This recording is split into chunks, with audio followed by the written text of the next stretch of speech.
يا أيها الذين آمنوا اتقوا الله حق تقاته ولا تموتون إلا وأنتم مسلمون muyemwe abemeye nimutinya Imana cyangwa se nimugandukira Imana mukuri ko kwigandukira. Mu bintu bidutangaje Alayisufu no kuba witwa amazina y'abasilamu warabaye mu basilamu ugatinyuka ukavuga ijambo rikomeye ngo Yesu Kristo. Ye nari umuntu udashobora kumva neza ko Kristo ashobora kuba yarancunguye. Ni inyigisho umba naramize mu idini y'Isilamu urayiga ukayimira. Muri izo nyigisho rero Omar Kadafi yavuze kubyerekeranye n'uwo bita Isa ibn Mariyamu amusobanuraho ku buryo bukomeye cyane. Abashehe twakoranye tuziranye nabo ntazi bagiye babona kuri izi mpapuro. Ubwo zivuga kuki? Izi mpapuro zavugaga imyizerere yanjye mishya ninjiyemo. Iyi ni ibaruwa yari ifite inshamake ya bino bintu biri hano, wenda ndaza kuyisoma ku buryo burambuye, ndayisoma nihuta kugira ngo baze kumva neza ibirimo. Aho rero nanjye nari buhatanga ikiganiro. Uwo munsi ikiganiro nari butange ngiye ntibyanshobokera kuko nahinduwe ikiragi hakoreshejwe cya kiganza. Gute kibitubwira ko byagiye? Narahagurutse ngiye gutanga ikiganiro, nta wundi wakibonye. Nta wundi wakibonye uretse ngewe. Ndaceceka mpinduka ikiragi. Mu guhinduka ikiragi barabunteye ubwoba, barabunteye bitari rimwe, bagiye no ku macano atandukanye kuri YouTube bavuga ibintu byinshi, bamwe bampamagarira ribu. Isilamu ni idini yemera gukizwa n'imirimo, usakizwa n'imirimo yawe bwite. Ariko ngiye naje kugera igihe ndayijurirwa menya neza ntashidikanya ko hariho ushobora kwikorera ibyaha byanjye. Ntabwo ari ngombwa kujya muri Arabia Saudite kuko n'abashehe benshi dufite mu Rwanda ab'Arabia Arabia Saudite ni bakeya. Barabisabye baravuga bati rero uyu mugabo arimo arigisha amacakubiri, agiye guteza umwiryane mu bayisilamu, ateza umwiryane hagati y'abayisilamu n'abakristo, mbega bavuga ibintu byinshi. Ushobora gusomeraho gato ngo twumve mu ibaruwa wabandikiye? Ntabwo ndi buyisomeho gato ahubwo reka nyisome yose nihuse. Ndavuga ni Bismillahirrahmanirrahim, assalamu alaikum wa rahmatullahi wa barakatuh. Kayiboherereza ibi bintu babifashe bate ko babonye kugiye gusenya idini ya Isilamu ku rwego rw'igihugu? Ni nacyo nyine cyabahaguru. Abasunite baba mu Rwanda no muri Arabia Saudite bo ntibemera ko Kristo ari we wapfuye.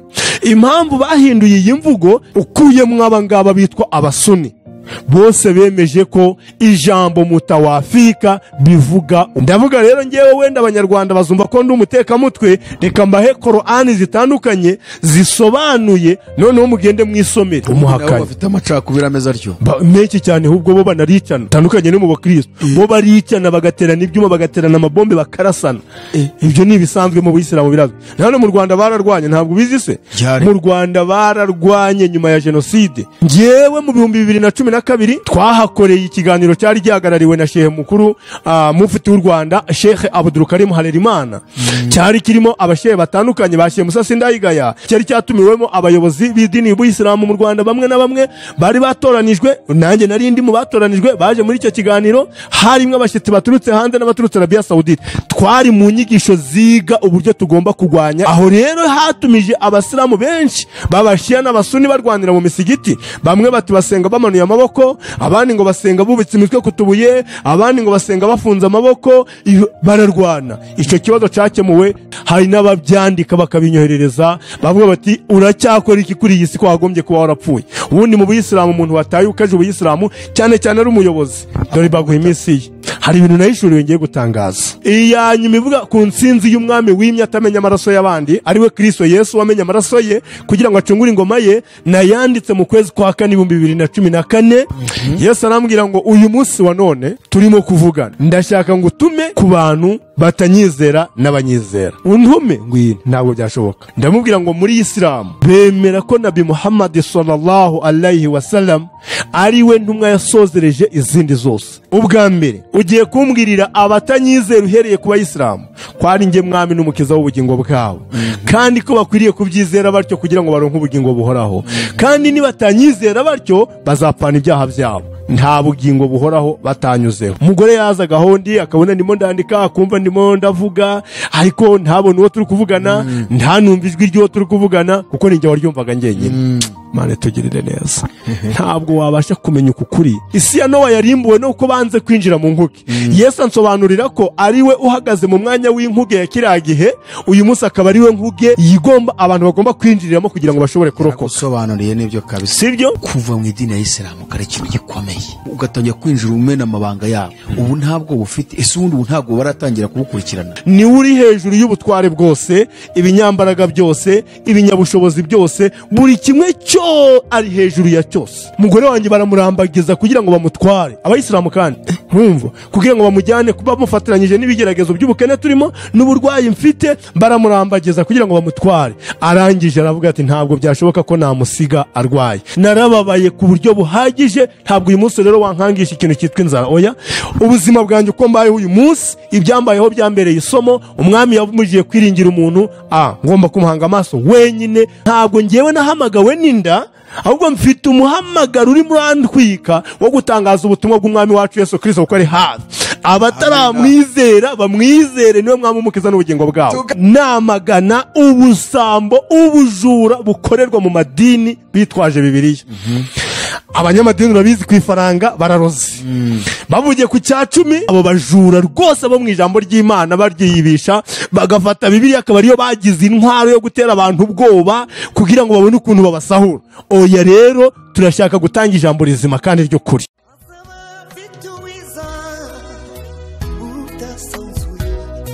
azaba afite ingororano yo guhema buri wese guhana n'imirimo yakoreye hano ku isi nawe nshuti yanjye aza kwambika ikamba twongeye kandi kubasuhuza inshuti zacu abakunzi ba AYALONI TV ishakiro ry'ubutumwa bwiza bw'Ubwami bw'Imana mwebwe mwese muri hirya no hino ku migabane igize isi kandi turabashimira ko umwanya mufata mugakurikira ubutumwa bwiza butambuka kuri channel ya AYALONI TV Imana ibaha umugisha kandi turasabira buri muntu wese guhirwa mu byo akora byose kubera iki kintu cyo gushaka kumva icyo Imana ishaka kuri buri muntu wese Imana ibaha umugisha uyu munsi ngira ngo murabona nago tugarutse twenyine nanone nkuko bisanzwe tugenda tubatumiriza abakozi b'Imana batandukanye bafite ibintu Imana yabahaye bitandukanye yabishure mu buryo butandukanye uyu munsi tubazaniye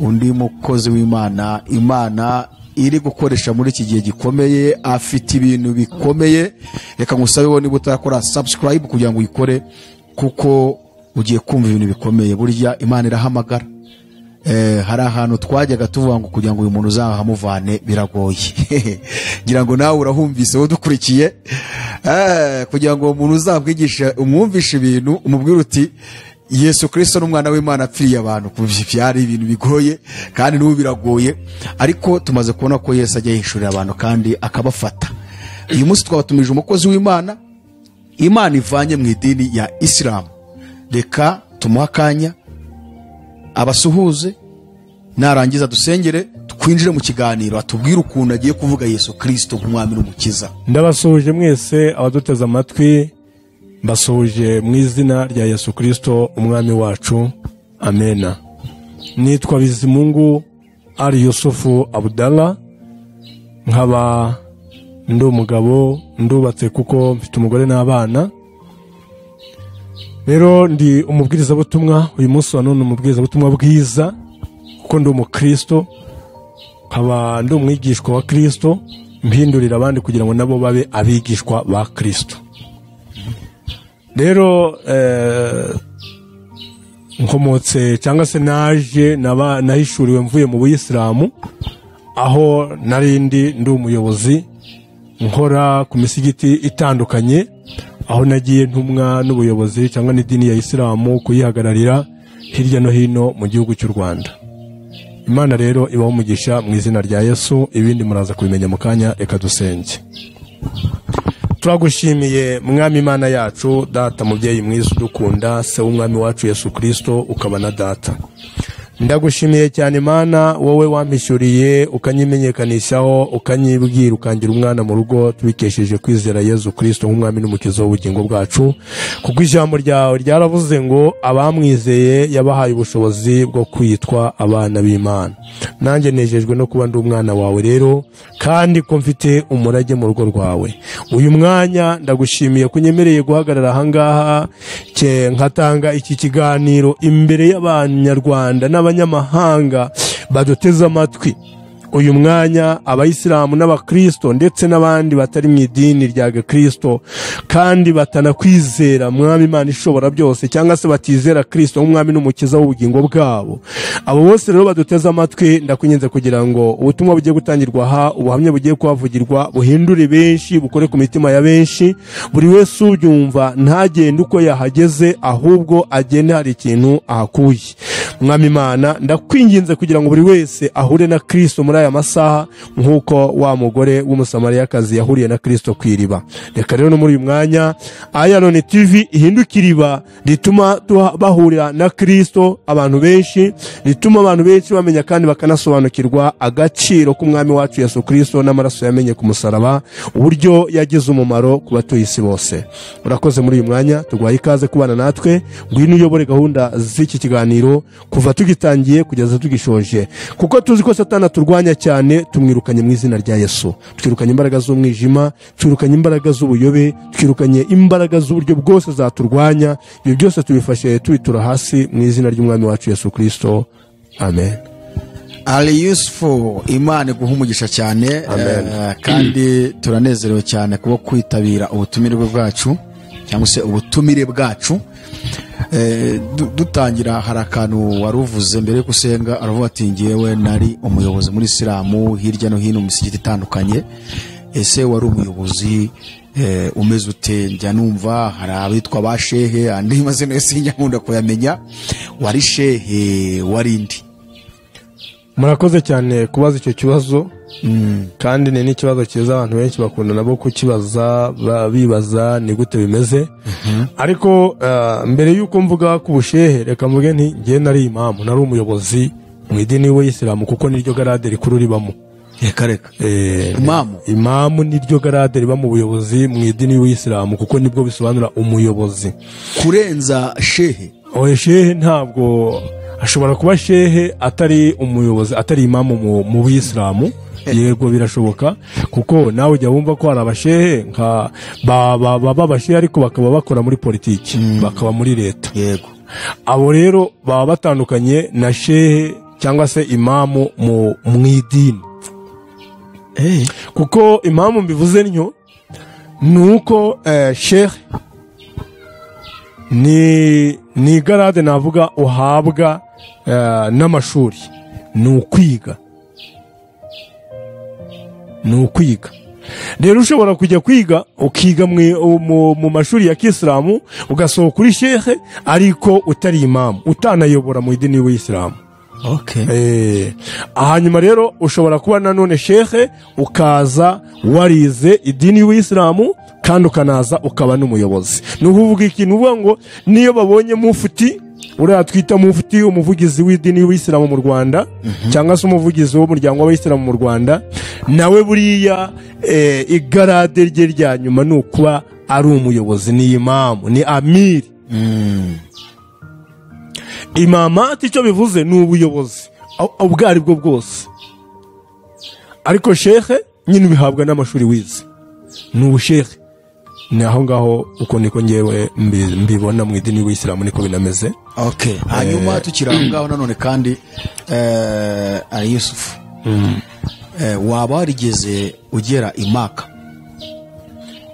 Ngewe ntabwo nagize amahirwe yo kuhakandagiza ibirenge byanjye, kuko imaka kugira ngo ugereyo bigusaba kuba ufite ubushobozi, ufite amafaranga menshi.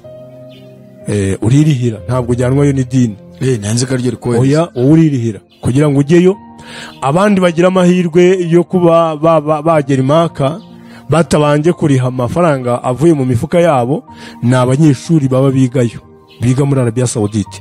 Abo nibo bagira amahirwe yo kuba bagera imaka, bakakora umutambagiro mutagatifu aho ngaho, hanyuma bakazagaruka ari abahaji kandi ari n'abashekhe. Ubu ushobora kuba uri shekhe ukaba na haji rero ukaba na imamu. Haji rero ni ukuba warakoze umutambagiro, nicyo binavuze. Haji hujura ni ugutambagira, gukora urugendo. Aho rero baba baye nka mukerarugendo, ubona wumva ngo ba mukerarugendo bavuye mu Burayi baje muri Afurika, bavuye Amerika baje Afurika, cyangwa ukaba mukerarugendo uri umunyarwanda ugakorera urugendo shuri mu gihugu cyanyu. Ni nk'ibyo ngibyo. Hanyuma ikindi nabanza kubaza, ndakubaza kuko mashaka kumenya nta kibazo rwose y'abasilamu.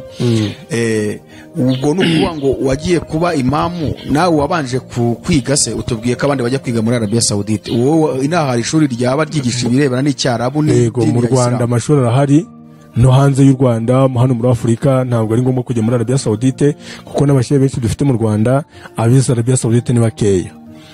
Gusa barahari, uyu munsi niho bari gusohokayo anarira benshi cyane, bari gusohokamo ari benshi kuko ubu ngubu mbese ubona ko abantu bitabira inyigisho z'Ubuyisilamu ari benshi, nanone ubu niho bari gusohokamo ari benshi bavuye kwiga Arabia Saudite. Ariko hano mu Rwanda dufitemo abasheikh bize Libya, bize Sudan, bize Misiri, hano hirya hari n'abashehe basohowe n'ishuri ni mu gihugu cya Uganda. Urumva haboneka abanyeshuri benshi b'abashehe no mu Rwanda. Rero ubu ngubu bari kugera ku rwego rwo kuba basohora abashehe muri iki gihe cya none, ariko benshi baracyafite uburyo bwo kubanza kujya hanze gatoya bakabanza bakihuguraho n'ibindi bakabona bakagaruka mu Rwanda. Ubwo nukuvuga ngo nawe warize cyarabura cyumva. Nanjye narize ku nyigisho za Islam rwose, ntabwo ari ibintu byo kugenda ngo dupapire hariya duterure tujyana hariya, oya. Utubwiye ko wavugaga ubutumwa mu misigiti itandukanye kandi uri n'umuyobozi. Ubwo wigishaga mu cyarabu kwanasobanura kwa kundi mu Kinyarwanda. Wigisha mu cyarabu, ufata inyigisho Qur'ani, urumva ukigisha abayisilamu ya ayyuhalladhina amanu taqullaha haqqa tuqatihi wa la tamutuna illa wa antum muslimun. Ngo yemwe abemeye nimutinye Imana cyangwa se nimugandukira Imana mukuri ko kwigandukira, ngo kandi muramenye ntimuzapfe keretse muri babandi baca bugufi munsi y'amategeko y'Imana cyangwa se muri abayisilamu nk'uko abasilamu benshi bakunda kubisobanura. Mu bintu bidutangaje Alisuf no kuba witwa amazina y'abasilamu, warabaye umuyobozi mu basilamu, ugatinyuka ukavuga ijambo rikomeye ngo Yesu Kristo. Kristo Yesu ni umwami rwose ndabyemera. Ni igitangaza gikomeye kubera ko iri jambo kugira ngo umusilamu muri vuge kirekare wawe ni washatse ko mukora debate ariko atariwe ashobora no gukomerera nabi, none uratinyutse urabivuga, akari cyo cyatumye tuguhamagara kugira ngo uze usobanurira abantu ko Yesu afite imbaraga koko, kuko mu bintu tutari tuzi tudapfa kwemera nubwo Yesu abishoboye. Tubyemera nyine kuko Yesu yabikoze. Ni ukubona umusilamu ahinduka umukristo, kuko murigishwa cyane mukidini cyane, dini murayiga mukayimenya bimwe byo mu rwego rwo hejuru. Ari nabyo nkunda kuvuga ngo igituma abakristo twahuye n'ibibazo byo gora duhungabana, tuva mu dini rimwe tujya mu rindi, tuva mu idini rimwe tujya mu rindi, nuko tutigeze twigishwa ngo twigishwe ubukristo bwaribwo.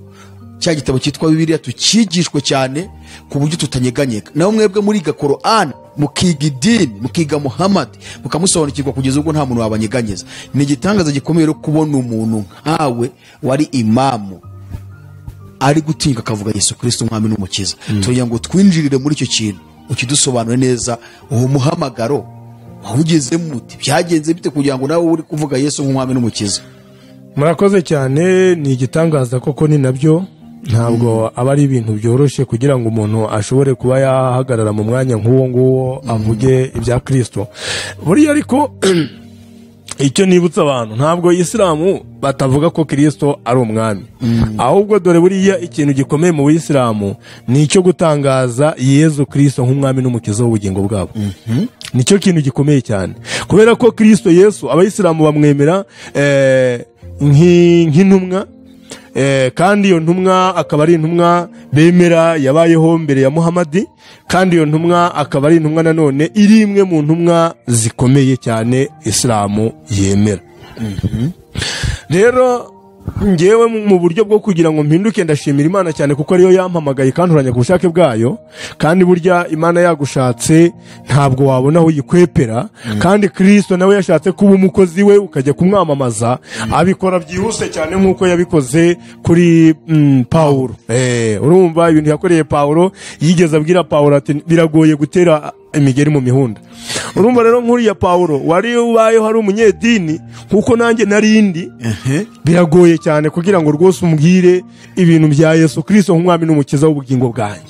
ngewe nari umuntu udashobora kumva neza ko Kristo ashobora kuba yarancunguye. Ni inyigisho mba naramize mu idini w'Isilamu, urayiga ukayimira ukayumva neza ku buryo bukomeye, kuko kugira ngo bazanabigukuremo aba ari ikintu kigoranye. Bakwereka ko nta muntu ugomba kwikorera ibyaha by'abantu, ntawubaho, buri wese azirwariza. Isilamu ni idini yemera gukizwa n'imirimo, usakizwa n'imirimo yawe bwite. Ariko nge naje kugera igihe ndayijurirwa, menya neza ntashidikanya ko hariho ushobora kwikorera ibyaha byanjye. Naje gusoma ijambo ry'Imana, ubwo nkurikije uko nabyizeraga muri Korani ntagatifu, mbona ubuzima bwa Yesu Kristo uko Korani yabuvuze. Irangiye yatubwira ngo ubuzima bwa Yesu Kristo ni nk'ubuzima bwa Adamu wa mbere. Ayo magambo nyasoma muri Korani, ndangije kuyasoma ndavuga bituma dukora ubushakashatsi nyine. Ahubwo na Bibiliya bivuga ko Kristo ari Adamu wa nyuma. Numva nubwo bigeze kuri Bibiliya mu mirongo nanjye naje guhuza, ngasanga Adamu wa mbere yarakoze icyaha, noneho nyuma Adamu wa kabiri azaje kuvanaho cya cyaha, aje gutsinda icyaha. Ibyari igihano cy'urupfu rw'iteka, Adamu wa kabiri waje gutanga ubuzima bw'iteka. Ndavuga niki kintu ni cyiza cyane. Hukumbi hariho Adamu wa kera wakoze icyaha, kandi Imana muri Korani tubwiwe yuko Yesu Kristo agereranya ubuzima bwe bugereranywa n'ubwa Adamu wa mbere atarakora icyaha. None hariho Adamu wakoze icyaha, ariko haje na Adamu wo kudukura mu cyaha cy'iteka akatujyana mu buzima bw'iteka, tukabaho iteka ryose. Kugira ngo uyu mungu tumubone bya twakwifashisha iki? Icyo gihe rero byabaga ari ikintu kigoranye kubyumva, kubera ko mu nyigisho dutanga buri munsi cyangwa nakiraga buri munsi nanjye zabaga ari inyigisho zivuga ko nta muntu ugomba kwikorera ibyaha by'undi, buri wese azikorera ibye. Barangiza ukongera ugahita uvuga buri wese no kwikorera ibyaha bye. Ushobora kwikorera ibyaha muri Isilamu ntibibaho ko hari uwakwikorera undi ibyaha, ntabwo bibaho. Buri wese agomba kwikorera ibyo byaha. Hanyuma rero uko nagendaga ndushaho kugenda mbishurirwa nanjye ndaza kubivugaho, nuko Korani yavuze mu isura ya 5 aya 35, aho Imana yavuze amagambo akomeye avuga ngo ya ayuhalazina amanu, urumva, taqullaha wabutagu ilayhi liwasilata wajahidu fi sabilihi la'allakum tuflihuna. Hano muri Korani haravuga ngo enyi muri yo amini, yemwe abemeye, mucheni Mwenyezi Mungu, mugandukire Imana, na tafuteni njia ya kumufikiria, ngo kandi mushake inzira imubegereza, na wanieni kwa juhudi kwa ajili yake ili mupate kuokoka. Arongera aravuga ngo kandi murangiza gukora ibyo mugire umuhati muri iyo nzira, mugire umwete wo kwinjira muri iyo nzira kugira ngo mushobore kugira gute kurokoka, mushobore gukizwa. Uyu murongo urumva urimo uragaragaza gushaka inzira. Naje rero kumenya ko iyo nzira ari inzira n'ukuri n'ubugingo ijyana abantu kwa Data, nsanga ari Kristo Yesu, mbisomye muri Bibiliya. Urumva rero biraba bigoranye rwose. Ngiye naje guhishurirwa ibya Kristo, mbimenya neza, ndamumenya, ndamusobanurirwa, kugeza ubwo nanjye ndangije ndamwizera. Turagira ngo utugerere ku ngingo ya nyayo. Ese guhishurirwa Kristo Yesu nubwo bushakashatsi wari warakoze, ese yaba hari ubundi buryo yakwiyeretse nkuko yiyeretse Pawulo ari ku Damasiko kurenganya abakristo, cyangwa yaba yarifashishije ibyo ubwo bushakashatsi wakoze akaba ari hagufatira? Gatoya mbere tukiri mu ishuri hari inyigisho zabaga zatanzwe n'uwo bita Omar Gaddafi, perezida wa Libya. Nawe yari umuyisilamu wa wundi w'imbere cyane ukomeye. Yero yari afite ishuri yari yarashinze iwe mu gihugu cye cya Libya. Yagiragamo inyigisho, yatangaga inyigisho. Zira nyigisho rero zarasohokaga zikagera ku bantu bose. Abantu bashoboye kuzumva, bashoboye kuziga, bashoboye kuzikurikirana. Muri izo nyigisho rero Omar Gaddafi yavuze kubyerekeranye n'uwo bita Isa ibn Maryam, amusobanuraho ku buryo bukomeye cyane. Asobanura kuri Isa ibn Maryam, akamutangaho, kuko no mu ishuri rimwe na rimwe yasuraga abanyeshuri nabo akaza kubasobanurira ku bya Isa, akavuga kuri Isa ibn Mariyamu umuhungu wa Mariya rwose ari mu gihugu cya Isirayeli, akavuga ku bitangaza n'imirimo yagaragaje yakoze, hanyuma agasobanura ko byose yabikoraga ku bwa Ruhu Qudus, ku bwa Mwuka Wera, Mwuka Muziranenge wabaga asutswe kuri we, ari kuri we, kubera ko Masihi bivuze nyine gusigwa, yari yarasizwe, yari ari mu mwuka w'Imana. Muri ibyo bitangaza bavugaga yakoze, twarabazaga ese Kristo Yesu n'aba Muhamadi n'abandi ibitangaza bakoze biba bimeze kimwe? Tugasanga ibya Muhamadi ntabwo afite ibitangaza byinshi yakoze, ariko Isa yakoze byinshi byagiye bigaragaza imbaraga z'Imana no gukomera kwayo, kandi bimwe muri ibyo bitangaza Qur'ani kabivugaho, harimo kuba yararemye inyoni, urumva, zikaguruka, urumva, kuba yarazuye abapfuye, ibyo byo no muri Bibiliya murabifite, kuba yarakijije ibirema, impumyi n'abandi bantu benshi. Yego. Noneho tuza kumenya ko Kristo Yesu na mbere yuko akura akiri umwana muto hari ibitangaza yakoze.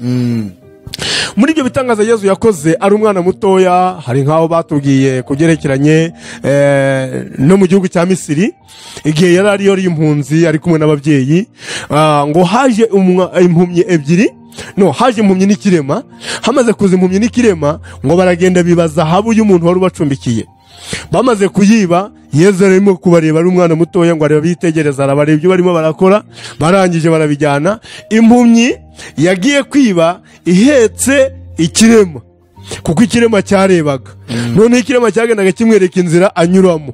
Noneho ikirema kigeze aho umutungo uri, kibwira impumyi ngo ca bugufi, impumyi ca bugufi. Noneho ikirema kivuga gifata amafaranga cyangwa zahabu, kirayikorera kirayijyana. Rero nyiri inzu yaje kuza ashaka amafaranga cyangwa zahabu ye arayibura. Ayibuza ateranya impunzi zari ziraho, arababwira ati rero mwanyibye, mwambe mukiye kandi narabacumbikiye. Igikwiriye nuko buri wese agenda akaza gushakisha irindi cumbi yajyamo. Barangije ngo bashakisha uwamwibye baramubura. Noneho Yesu araza imbere ya wa muntu nyiri inzu, aramubwira ati rero ndeka nkwereke bakwibye. Iriya mpumyi uri kureba n'iki kirema nibo bakwibye. Impumyi irareba iti ngewe najya kumwiba ntazi aho yabitse, ubu se nahagera ndeko ntareba. Ikirema kiti se ngewe ndamutse menye naho yabitse nahagezwa n'iki ko ntashoboye kugenda? Turatubeshyeye. Yesu rero ngo imbere y'aba bantu asa n'ugiye guseba, amwaye, baravuga bati nayo umwana. Ngo arangije abwira nyiriza ati reka nkubwire ngo aba bagabo bombi nibakora ibyo bakoze bahekane nk'uko bahekanye, ubundi baguhereze zahabu yawe nibo bayibitse. Bashatse kubihakana ngo Yesu arababwira ati rero dore wowe wakirema we, ongera wurire ujye hejuru y'ibitugu by'impumyi, nawe wampumyiwe utera intambwe ugende uyobowe n'iki kirema ukuntu cyakuyoboye, muterureza muzane zahabu yo mwakuye hariya kuko nabarebaga. Impumyi iravuga iti koko watubonye. Kirema kitireka tuzane zahabu y'abandi. Barahekana, babikora abantu bareba, baragenda baterura zahabu, barongera barayigarura, bayizanira iwa mugabo nyiri inzu. Umugabo arabireba ati iki ni igitangazo, uyu mwana ni bwoko ki, azaba iki, ko mbona afite ubuhangange, afite ubwenge buhambaye. Icyo ni igitangazo. Ese iki kintu tubwiye cyanditse ibyo biri muri Qur'ani? Ibyo ni ibitangaza biri mu amateka y'abayisilamu biga agaragaza imbaraga cyangwa se ibitangaza n'ibimenyetso byari muri Kristo Yesu yakoraga. Ibyo kurema no kurema inyoni, guhumura impumyi, kuzura abapfuye, byo muri Qur'ani birimo. Ariko icyo kindi cyo tubwiye ntabwo icyo ntabwo kiri muri Qur'ani. Ni ukuvuga ngo ibyo byose ariko kirigwa mu idini ya Islam za Kristo Yesu. Yego. Uyu rero Masihi Isa ibn Maryam arongera akora ikindi gitangaza cyo kuba yaratumye abana bo mu Misiri n'ubundi bamwe muri abo bana babanaga nawe bakinana bahinduka ingurube, bitewe n'uko ababyeyi babo banze ko Yesu agera mu rugo rwabo, kubera bari batangiye kumva ibintu Yesu agenda akora, bakavuga bati uyu nguyu aramutse asanze ibintu bidasobanutse hano yaturega yabivuga. Bakajya rero bumva badashaka kumubona mu rugo rwabo, bamwitaga umwana w'indondogozi, imvugavuzi, ivuga ibintu bitari ngombwa kwivuga. Rero icyo gihe rimwe yarahageze, baramubwira batereka da nta mwanya tuguhaye, kubera ikisi abantu ushaka ko mukina ntabahari. Bagiye hese ati ntabwo tuzobagiye. Abo ndi kumva bari gusakuza atezo ni ingurube urukumva ziri gukumira hariya mu kiraro. Atahamagara ingurube ati ingurube noneho n'abarizo ziza bahita baza ari ingurube. icyo nacyo ni ikindi ni ikindi gitangaza. Harimo ibitangaza byinshi uburyo Yesu yakora ibintu birambuye cyane. Wenda n'ibya Isilamu n'amateka ya bimwe bavuga, ariko byose urumva ko nanone harimo igishobora gutuma abantu bamenya ubushobozi bwa Kristo Yesu. Yego. None dushaka kumenya Yesu yakwishuriye ati kugira ngo noneho umwemere nka Kristo nk'umucunguzi wawe. Murakoze cyane. Yesu Kristo uburyo yansanze bwa mbere, yansanze akoresheje ikiganza, aje kubita ku munwa wanjye turi mu giterane ahantu bita ku Cyasemakamba hariya muri Kibungo. Noneho rero twari mu giterane gihindura abantu kuba abayisilamu. Abo bayisilamu rero abo bakristo bagombaga kuza bakaba abayisilamu, natwe tukabatoza shahada.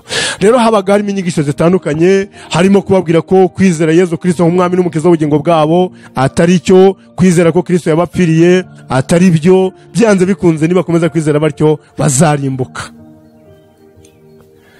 Aho rero nanjye nari buhatanga ikiganiro. Uwo munsi ikiganiro nari butange ngiye ntibyanshobokera kuko nahinduwe ikiragi hakoreshejwe cya kiganza. Gute kibitubwe ko byagiye? Nahagurutse ngiye gutanga ikiganiro, igihe ngitangira kuvuga ikiganza cyaraje gihita gikubita ku munwa, mpita nceceka. Nta wundi wakibonye uretse njyewe. Ndaceceka mpinduka ikiragi. Mu guhinduka ikiragi numva sinzi ibintu nanjye nyine bimbayeho, ndagenda njya kwicara, abandi barakomeza. Nkejo turi bwongere gutanga ikiganiro n'ubundi nabwo ndi bugitange, nibwo naje gufatwa n'umushyitsi, ndatengurwa cyane ku buryo bukomeye, imbeho iramfata pe. Ntenguwe bati uyu nguyu kabisa ni uguterura mujyana mu nzu. Ubwo banjyana mu nzu nk'abantu biteguye ko bari bunjyane kwa muganga, ikiganiro wenda kirangiye nimba ntorohewe. Hahane nagenda ndaharyama kugeza ikiganiro kirangiye. Ibiganiro byose byarangiye, nta kiganiro na kimwe ntanze. None se tukiraho ngaho, ubundi Isilamu namwe mujya mukora ibiterane? Narinzi ko ibyo ari iby'abakristo. Muri Isilamu dukora ibiterane, dukora icyo bita muhazara. Imihazara ni ibiganiro biba hazara, biba hanze, bibera hanze. Ibyo biterane bibera hanze ni ibiterane biba byahuje abakristo n'abayisilamu. Mu bindi bihugu biba bidafite abakristo benshi, abari ibiganiro bihuje abayisilamu, ababudiste cyangwa se mu myizerere yindi itandukanye, bagahurira mu biterane kugira ngo basobanure ukuri kw'idini ya Islam.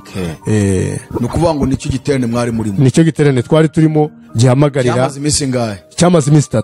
Urinda uva mutigishije? Higishijemo ijambo na rimwe. Bwa mbere umuntu yagupfutse umunwa. Yego. Ubwa kabiri urwara gutitira, uvutswa n'igitenguru. Nyabwo ntiwigisha? Nyabwo sinigisha. Hanyuma ubwo abandi bagufashe gute? Urumva aho ngaho ikiganiro kirangiye, bamwe baravuze batari ko uyu muntu byagenze bite. Bamwe baravuga bati uyu muntu ashobora kuba ari ubwoba, ariko muri nge ntabwo numvaga mfite, kubera ko iki kiganiro nari nsanzwe ngitanga, ni igiterane cyari kimenyerewe, nayo imaze kubikora mu Rwanda no hanze, maze kubikora, mbega numvaga nta kibazo kirimo kiremereye cyane. Hanyuma rero ni ukuvuga ngo ibindi baravuga batari ko uyu muntu buriya ntibishoboka kuba wenda ari abakristo bamuguririye kugira ngo ye gutanga ikiganiro. Biba ngombwa rero yuko umuryango twakoreraga uduhindura, utuvana mu biganiro. Umaze kutuvana mu biganiro, batwohereza ku misigiti itandukanye, hamwe n'ubufatanye bw'umuryango w'abayisilamu Amur, tujya gukora mu turere dutandukanye. Muri icyo gihe rero nari ntangiye gukorera mu ntara, mu turere, mu mirenge, ahantu hatandukanye. Nibwo noneho naje kuzahishurirwa nkamenya icyari kigenderewe kuri cya kiganza. Ndi mu ntara y'Amajyepfo mu karere ka Ruhango. Nari mvuye mu masengesho ya mu gitondo ku isengesho ryitwa Salatul Fajiri. Iri sengesho rya mu gitondo nari mvuyemo ahantu bita ku Buhanda, urumva, mu mirenge ya Kabagari, niho aho ngaho niho umusigiti wari uri hagati ya Kabagari n'undi murenge umwe byegeranye, ariko ni ku Buhanda mu centre ya Buhanda. Noneho ubwo mu gitondo mvuye muri iryo sengesho, naje gura n'umugabo muremure mugabo mwiza w'inzobe w'umwarabu reka ariko mbivuga yari mu ishusho y'Abarabu ku buryo naje kwibwira ko ari umwe mu bashehe bo muri Arabia Saudite badusuye. Yari yambaye ikanzu ndende nziza, yambaye sandari, yashize igitambaro mu mutwe, akizengurutsaho urugori, mbega nyine mbona ko ari umwarabu afite n'ubwanwa bwinshi kandi bwiza cyane, ubona ko ari umuntu w'umusaza. Noneho rero yaraje tuba turahuriye mu nzira mvuye ku musigiti, abaransoje arambwira ati assalamu alaikum wa rahmatullahi wa barakatuh. Ndamusubiza nti wa alaikum assalam wa rahmatullahi wa barakatuh ya Sheikh. Urumva ningiraga ko ari umuyobozi wanjye. Ariko dutangiye kuganira ndibaza uyu mugabo ko mbona nta modoka yazanye nayo, nta moto mbonye wenda yateze, ko ndibona nubuhoro. Si modoka yisize hehe ko nta wundi muntu bari kumwe se akaba yaje wenyine. Ndavuga bora ni bisanzwe n'umugenzuzi nuko arangije arambaza ngo wamenye, ndambwira oya ntabwo namenye uriwe muri bane. Ambwira amagambo mu cyaro bambwira ngo isi muri Masih Isa ibn Maryam Rasulullah. Ubwo bisobanura iki? Yarambwiye ngo amazina, izina ryanjye ismuhu, ambwira ngo amazina yanjye ni Mesiya Yesu umuhungu wa Mariya, nkaba n'intumwa y'Imana. Ubwoba buramfata, ubwoba bumfashe ndatengurwa, n'ubundi ndamanuka noneho nicara hasi neza n'ubwoba bwinshi n'igihunga. Arangije abona ko ngize ubwoba, ku musenyi nicaye araza ankora ku rutugu arambwira ati humura ni njyewe rwose nkuko nakwibwiye, ndi Yesu umuhungu wa Mariya kalimatullah, ijambo ry'Imana. Atayivuga ati ndi ijambo ry'Imana. Ndamubaza none se ko nshimye ko ari wowe Yesu ukaba kalimatullah, mu by'ukuri imperuka yageze nyakubahwa, ko tuzi ko Yesu azagaruka ku mperuka? Hambwira ngo imperuka ntabwo yari yagera, nzanywe hano no kugushaka. Njyewe wowe uranzi se? Ati ndakuzi, witwa runaka mwene runaka uvuka hano. None se wamenye uti? Ati maze igihe kirekire nsanzwe nkuzi. Arambaza ngo none se uribuka, ubwo niwe ugiye kumbaza nyine. Arambaza se uribuka cya kiganza cyagukoze ku munwa kikaguhindura ikirage? Ndakibuka. Ati dore ni iki ngiye cyureba. Ni wowe wari wageze hariya? None se kucyasema kambura hazi? Ati ndahazi. Ati burya nta na hamwe ntazi. Ndavuga noneho birakomeye rero. Arongera arambwira ngo uribuka ku munsi wakurikiye igihe watengurwaga? Ati burya ninjye wari kugeza iruhande. Ndavuga none se bijye wabikorera gike? Ati nabikoreraga kugira ngo nkubuze ibintu ngiye kuzagusobanurira muri iyi minsi. Koko? Ati niko bimeze. Ibintu ugiye kuzambuza ngwi. None se kwicyo gihe twari mu gutanga ubutumwa tubwira abantu guhinduka bakaba abayisilamu, kandi nkaba nizera ko Islam ariyo dini y'ukuri, kubera iki wambuzaga kubivuga? Arambwira ati uzabisobanukirwa, haracyari urugendo. Itegure wowe, tugiye gukorana, tugiye kugendana, tugenda tuganira, tuzaganira kimwe ku kindi, uzabisobanukirwa. Ndamubaza noneho mbwira icyo ushaka. Yesu arambwira ngo uyu munsi wa none turimo kuvugana, ndashaka ngo utume ku bantu batanyizera n'abanyizera. Untume ngwino. Ntabwo byashoboka. Ati bizashoboka. Ndamubwira ngo muri Islam bemera ko Nabi Muhammad sallallahu alaihi wasallam ari we ntumwa yasozereje izindi zose, ni khatamil anbiya wal mursalin. None umuntu ari khatama, ngiyewe ndagenda mbihindure nte ngumvuge ngo nanjye narahishuriwe? Ati rero Muhammad nanjye ntabwo turi kimwe. Burya Muhammad ndamuruta, wowe uraza gukora ibyo nkubwira. Ibyo kuvuga ko ari umusozo w'intumwa n'abahanuzi rero oya, kuko nge ndacyafite intumwa, ndacyafite abo ntumwa, ndacyatuma. ubuhanuzi buracyahari, ishurirwa rirahari. Abantu bagomba kugenda bakahishurirwa, bakerekwa, kandi bakagenda bagakora nk'uko nawe ugiye gukora ibyo ngiye kukubwira. Ndamubwira abasilamu bazampitana, ati nzakurinda. Wowe? Ati ngewe. Wowe uzandinda? Twemera ko Kristo nta zindi mbaraga, nta bundi bushobozi, nta bundi butwara afite rwose. Ibyo nyine byarangiye kuriya, warazamutse, twemera ko wagiye mu ijuru, kandi ko rwose ari uko nk'uko nugaruka, ndetse tunemera ko nunagaruka uzapfa. Nuko Islamu yabyemeraga, yemeraga ko azagaruka mu bihe bya nyuma by'imperuka, akaba umwami ariko akanapfa. Ariko ibyo naje kumenya impamvu yabyo. Haleluya. nuko ndanezerewe kabisa, ndanezerewe Mana ishimwe. Hanyuma umwami arambwira ati tega amatwi nkubwire ubutumwa ugiye kujyana. Ubwa mbere ugiye kumbwirira abatanyizera uhereye ku bayisilamu ko ari njye mwami n'umukiza w'ubugingo bwabo, kandi ko bakwiriye kubyizera batyo kugira ngo baronke ubugingo buhoraho, kandi nibatanyizera batyo bazapfana ibyaha byabo, nta bugingo buhoraho batanyuzeho. Niko yambwiye. Ubwo ni abayisilamu n'abandi bose batamwizera. Ku banyizera yarahageze arambwira ati uritonde ibyo ngiye kukubwira n'ibyo nzaguhishurira ubizirikane. Uzitonde ku banyizera bo bafite uburyarya bukomeye. Ku banyizera bifitemo uburyarya bukomeye, kuko bamvuga bakerekana ko banankunda cyane, yewe bakanamvugisha ibitangaza n'ibimenyetso bagenda bagaragaza berekana bavuga ko ari njye wabibahaye. Urumva? Uzitonde rero bitazakujijisha, kuko benshi mu bamvugisha iminwa, imitima yabo indi kuri. Ntabwo mu mitima yabo bazi ibyo bakora ko bari kubikora kubera njyewe, ahubwo babikora kubera inyungu bagamije. Abenshi barabikora kugira ngo babone ibibatunga, ibibabeshaho, atari target yo kujyana abantu mu ijuru. Bari kwigwizaho umutungo n'abantu, barashaka amafaranga. Koko se ati niko bimeze, atuzabimenya nzagenda ngwishurira, ati nzagenda ngwishurira tu. Ndamubwira nti urakoze, nzabikora. Ati ibi ndabikubwiye ndakwihanangirije, uramenye ntuzatandukire ku butumwa nzaguha. Uzahura n'abazi kumvuga neza, bazi kuntaka, yewe bazakurusha no kumvuga, kandi bakayobokwa na benshi, ariko ntibizagukange ngo bitume uhindura ubutumwa naguhaye.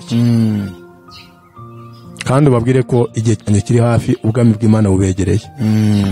Ni murakoze. Ku mutima nkabwira nti icyama nkabona nshise ukagenda. None wende tukiraho. Yesu mwahuriye wari ugisohoka mu musigiti uri hanze? Yego, nari maze gusohoka mu musigiti aho ku nshuro ya mbere. None se abandi bantu ntibari bahari? Nari nasohotse natashe, ngiyewe ndi mu nzira ngenda, shaka kwerekeza njya ndi kwerekeza inzira nerekeza njya mu rugo. Ni wowe wari uvuye gutanga rya sengesho se rya mu gitondo, rira ryo kuvugira muri tujye twumva biravuga mu gitondo saa 11. Nuko komeza. Ubwo rero umwami ngize amahirwe ansezeraho, arambwira ati assalamu alaikum wa rahmatullahi wa barakatuh. Nanjye nti wa alaikum assalam wa rahmatullahi wa barakatuh. Ngeze mu nzira ngatanya ngo ta'awuzu billahi minashaitanir rajim. Nikinze ku Mana, yego ni mpungiye ku Mana, ndinde shitani w'ikivume rwose, shitani wirukanwe mu ijuru, kuko numvaga ibyo bintu ari ibintu by'ubuntu bw'ubugoryi bw'ubucucu butereye aho ngaho, utapfa kumenya ngo ni biki. Vuga ati aba n'abadayimoni n'amajini ari kungenderera n'ibiki. Nuko uratokeje cyangwa mutokesha gutyo? Twirukana dutyo muri Islamu. Ngwiki a'udhu billahi minashaitanir rajim, cyangwa se a'udhu billahi minashaitanir lain rajim. Mukabisobanura iki? Bivuze ngo mpungiye ku Mana indinde shitani w'ikivume, cyangwa se mpungiye ku Mana indinde shitani wirukanwe mu ijuru, watewe amabuye aka. Okay, komeza. Hanyuma ndatashe ngera mu rugo n'igihunga cyinshi, ninjira mu nzu ndaryama ndaceceka, ambukeye nsubira mu masengesho ku manywa na nimugoroba, birakomeza bityo ku tariki ya 12 mu gitondo. Mvuye mu iswara izuba rimaze kurasa n'ubundi, aha mpagaze hanze ku musigiti n'abandi bayisilamu, ngiye kubona mbona ya shusho ya wa mugabo iragarutse. Mubonye azambona yerekeza ku musigiti ahondi, ndavuga uyu mugabo ni wawundi kari kumwejo, uyu mugabo reka mukwepe. Fata inzira ndatambuka ndagenda. Mu kumukwepa narakase nsezeye ku bandi bayisilamu, ndigendera. Noneho mu kugenda kwanjye ayi inzira nagiye kunyuramo, nsanga umugabo nawe ayikasemo ni agezemo. Akigeramo arambwira ati assalamu alaikum wa rahmatullahi wa barakatuh. Wa alaikum assalam wa rahmatullahi wa barakatuh ya Sheikh. Umugabo nta kindi yambwiye, yafashe inzira yerekeza aho ngiye. Muragenda ndamukurikira. Umugabo ndamukurikira, turagenda tugeze ku muryango, ahigamira gatoya, ndakingura urugi ndinjira, nawe arangije arinjira, nicara ku mukeka nawe aricara. Tumaje kwicara arambwira ati ndashaka kuguhishurira ibintu ugiye kwandika, urajya wandika ibyo nkubwiye, hasigaye shaka ikaramu wandike. Nta karamu nabona n'ibyo kwandika, ati bishake, nutabishaka ntabwo ndi buva. Ningwe ndagenda nshaka ikayi ndazana ikayi rinini ndayirambura ntangira kwandika. Atangira rero anyandikisha ya nyandiko navuze bwa nakweretse yitwa ibanga rya Yesu Kristo muri Korani. Muvandimwe, Kristo afite byinshi muri Korani byatuma abayisilamu basohoka bakava mu byo bari barimo bakajya kwamamaza ubwami bwa Kristo bakanamwizera nk'umwami n'umukiza w'ubugingo bwa. Amina. Iri banga rya Yesu Kristo muri Korani nahishuriwe hano muri iyi nyandiko ifite amapaje 17.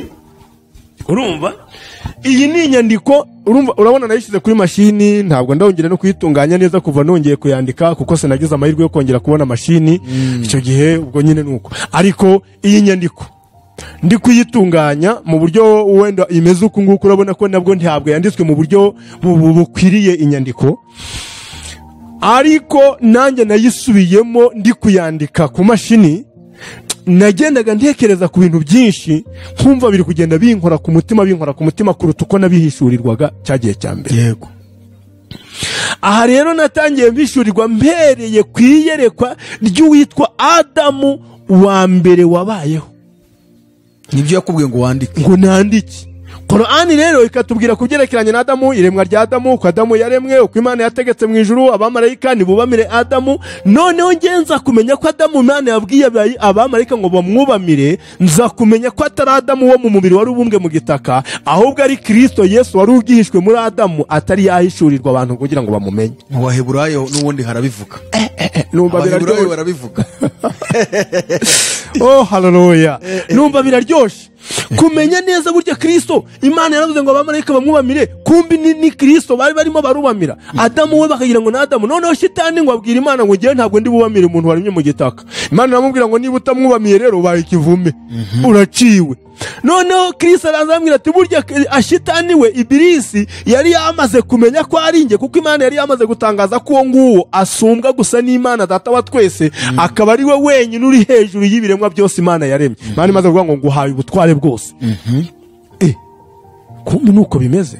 Noneho Kristo muri iki gihe arambwira ngo burya wari uzi neza ko igihe Adamu yakoraga icyaha yaje kwicuza binyuze kuri ngewe kugira ngo ashobore kubabarirwa icyaha yari yakoze. Icyo nacyo ndacyemera, Bibiliya kigaragaza mu itangiriro. Ndavuga ati yewe nuko nguko byagenze mbese. Imana ishimwe. Nuko ndangije kubimenya byose, ampa imirongo ya Bibiliya, ampa n'imirongo ya Korani, ambwira no kumvugo y'intumwa y'Imana Muhammad. Umunsi umwe intumwa y'Imana baraje batari ko yewe intumwa y'Imana ngwira wowe na Isa ibn Maryam umukuru ninde mu byukuri dusobanurire. Intumwa y'Imana Muhammad sallallahu alaihi wasallam aravuga ngo reka mbabwire ngwira iyi ntumwa y'Imana Isa ari we jambo ry'Imana akaba n'umwuka wayo, Imana yamuremye kera ntari nabaho. Gute se? Ati burya Kristo Yesu n'urumuri rwavuye mu Mana.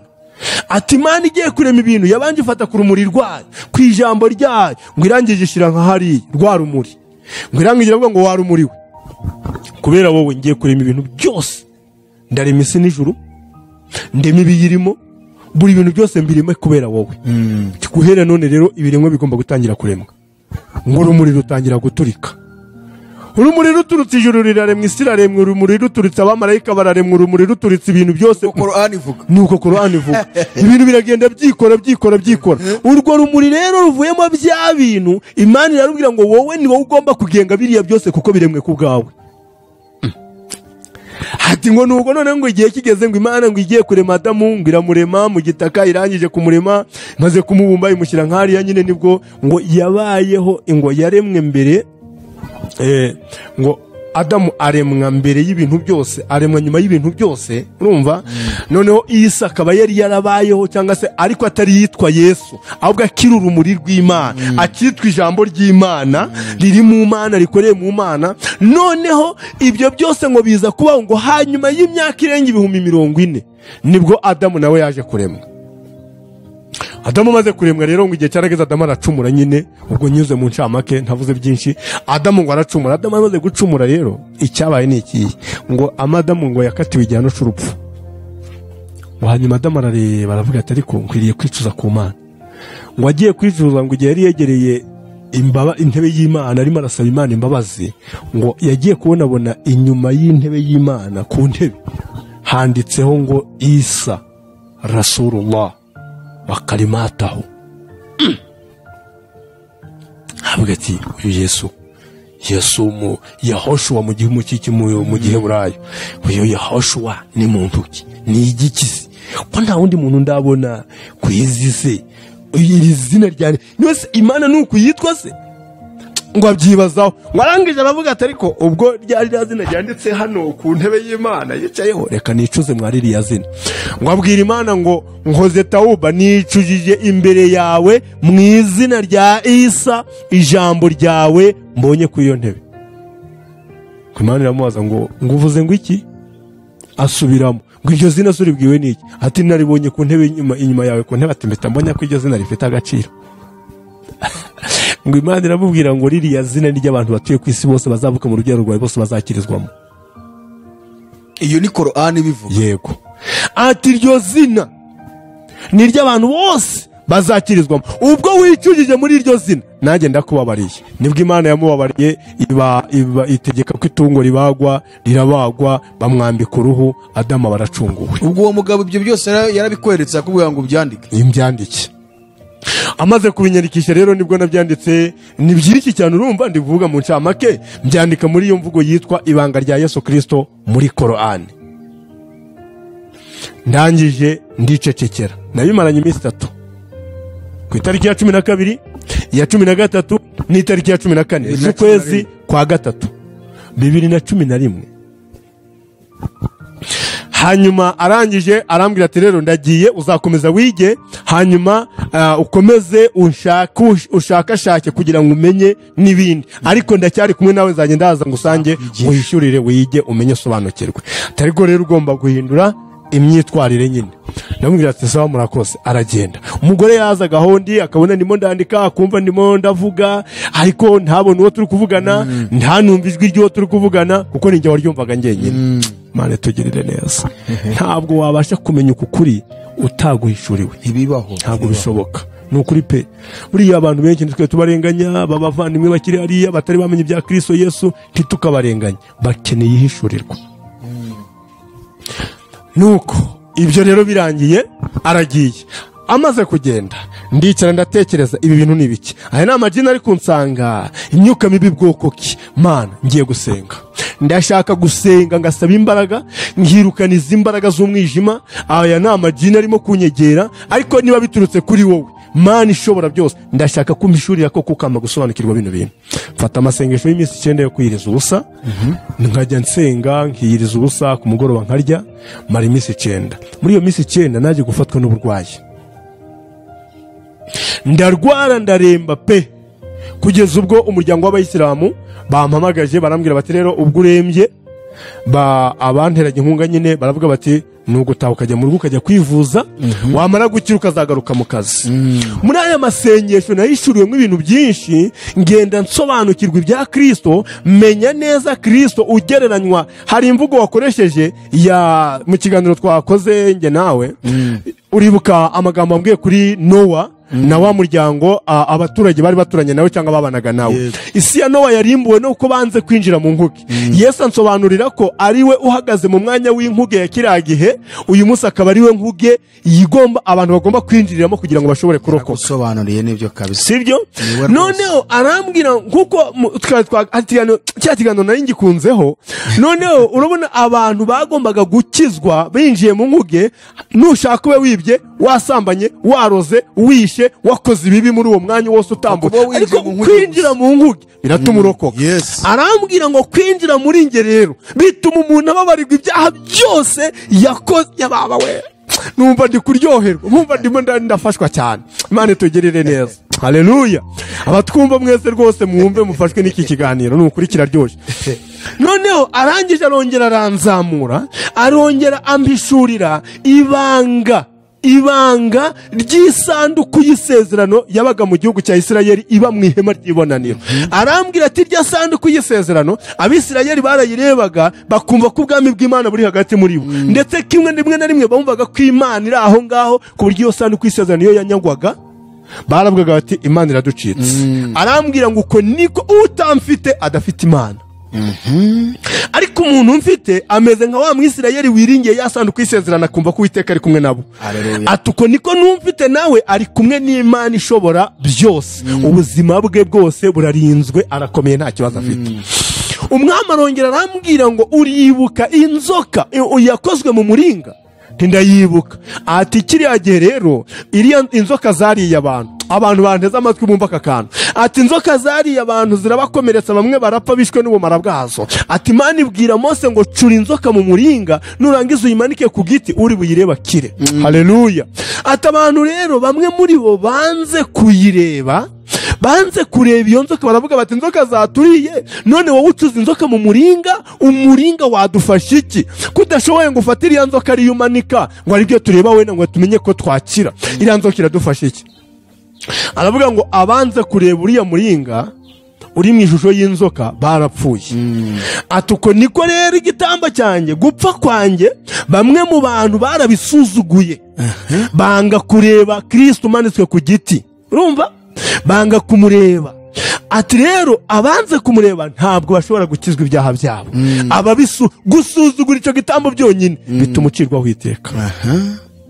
Atari ku muntu wemera icyo gitambo, kubyizera. Yarambajije ngo buriya se ngo kwizera uriya muringa ko uri hariya kureba gusa nama, mu by'ukuri birebye mu buryo bw'umubiri wakumva byagufasha iki? Umva nanjye aka kanya wabisuzugura, birasuzuguritse. Ngureba umuringa uri mu inzoka zariye abantu, ari inzoka nyanzoka, none wowe ufashe umuringa, ibuye uraricuzemo, inzoka urayimanitse ngo abantu nibayirebe barakira. Nibwo bari bukira. Rero kiragiye abanze kuyireba bari mu kuri mu buryo bw'umubiri, nacyo cyabi, sibyo? Noneho abandi ngo baravuze ati reka dupfe kureba. None ze nubundi ko batubwiye ko ari cyo kiri budukize, reka dapfa kureba. Kuyihanga amaso byonyine bituma bagira gute? Barakira. Icyo ni igikorwa cyitwa kwizera. Igikorwa gikorewe mu kwizera cyatumije bakira, abashidikanyije barapfuye. Utanyizera rero nawe nta bugingo buhoraho afite. Kuko Imana yakunze abari mu isi cyane, byatumye itanga umwana wayo w'ikinege kugira ngo umwizera wese atarimbuka, ahubwo ahabwe ubugingo buhoraho. Ntabwo bisabwa kuvuga ngo wemere byinshi ku by'urupfu rwa Kristo, kubyizera gusa ukavuga ngo reka muhanga amaso, yarapfuye, yazize ibyaha byanjye yarabyikoreye mu mubiri we, bibambanwa ku giti. Ibyo byonyine ukabyizera bituma ubabarirwa ibyaha wakoze. Haleluya.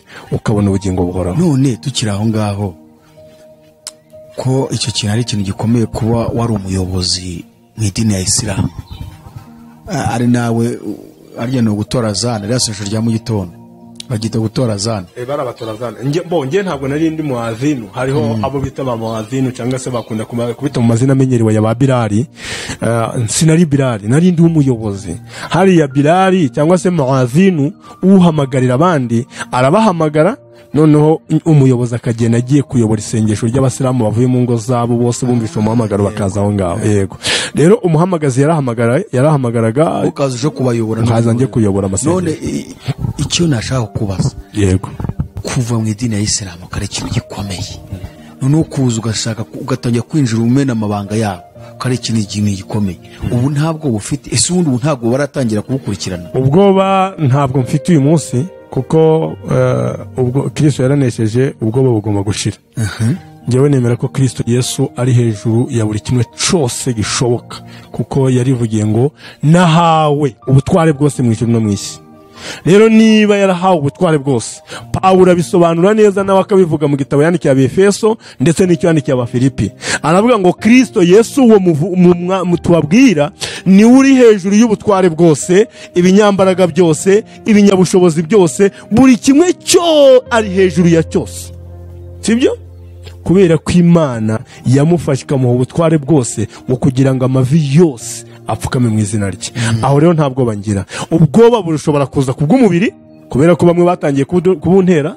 Ndabizi barabunteye ubwoba, barabunteye bitari rimwe. Bagiye no ku ma YouTube atandukanye, ku macano atandukanye kuri YouTube, bavuga ibintu byinshi. Bamwe bampamagarira ribu kugira ngo ribu zimfate, banjyane mu nkiko, banjye kuburana, bande gutundu twinuza. Aho nari ntuye muri kiriya gihe, urumva aho narindi ubuyobozi bw'akarere bwaramanutse bw'idini baramanutse baraza bazana n'abandi bayobozi bahamagaza ubuyobozi bwa polisi aho ngaho narindi hari mu murenge wa Karenge urumva mu murenge wa Karenge mu karere ka Rwamagana baraje rero baraza bazana abayobozi b'inzego z'ibanze bazana polisi bazana abantu kugira ngo nsobanure imyizerere yanjye ndayisobanura kimwe mu bintu cyatumije baza bansabira ibihano aho ngaho ni zimwe muri izi nyandiko ebyiri nanditse niba ruwa nari nsa naho nandikiye abayobozi b'idini y'Ubuyisilamu izi ngizi narazanditse ndangije kuzandika nzoherereza n'abayisilamu bose muri rusange zimwe zica kuri WhatsApp urumva mu buryo bw'ikoranabuhanga birumvikana abandi nashiraga mu mabahasha nkoherereza abo nshoboye koherereza abayisilamu ku giti cyabo n'abayobozi abashehe twakoranye tuziranye nabo ntazi bagiye babona kuri izi mpapuro. Ubwo zivuga kuki? Izi mpapuro zavugaga imyizerere yanjye mishya ninjiyemo. Ubwo nazo hari igihe tuzazikoreraho ibiganiro. Izi ngizi nibaruwa ni nkibaruwa, iyi nibaruwa yari ifite inshamake ya bino bintu biri hano, wenda ndaza kuyisoma ku buryo burambuye ndayisoma nihuta kugira ngo baze kumva neza ibirimo.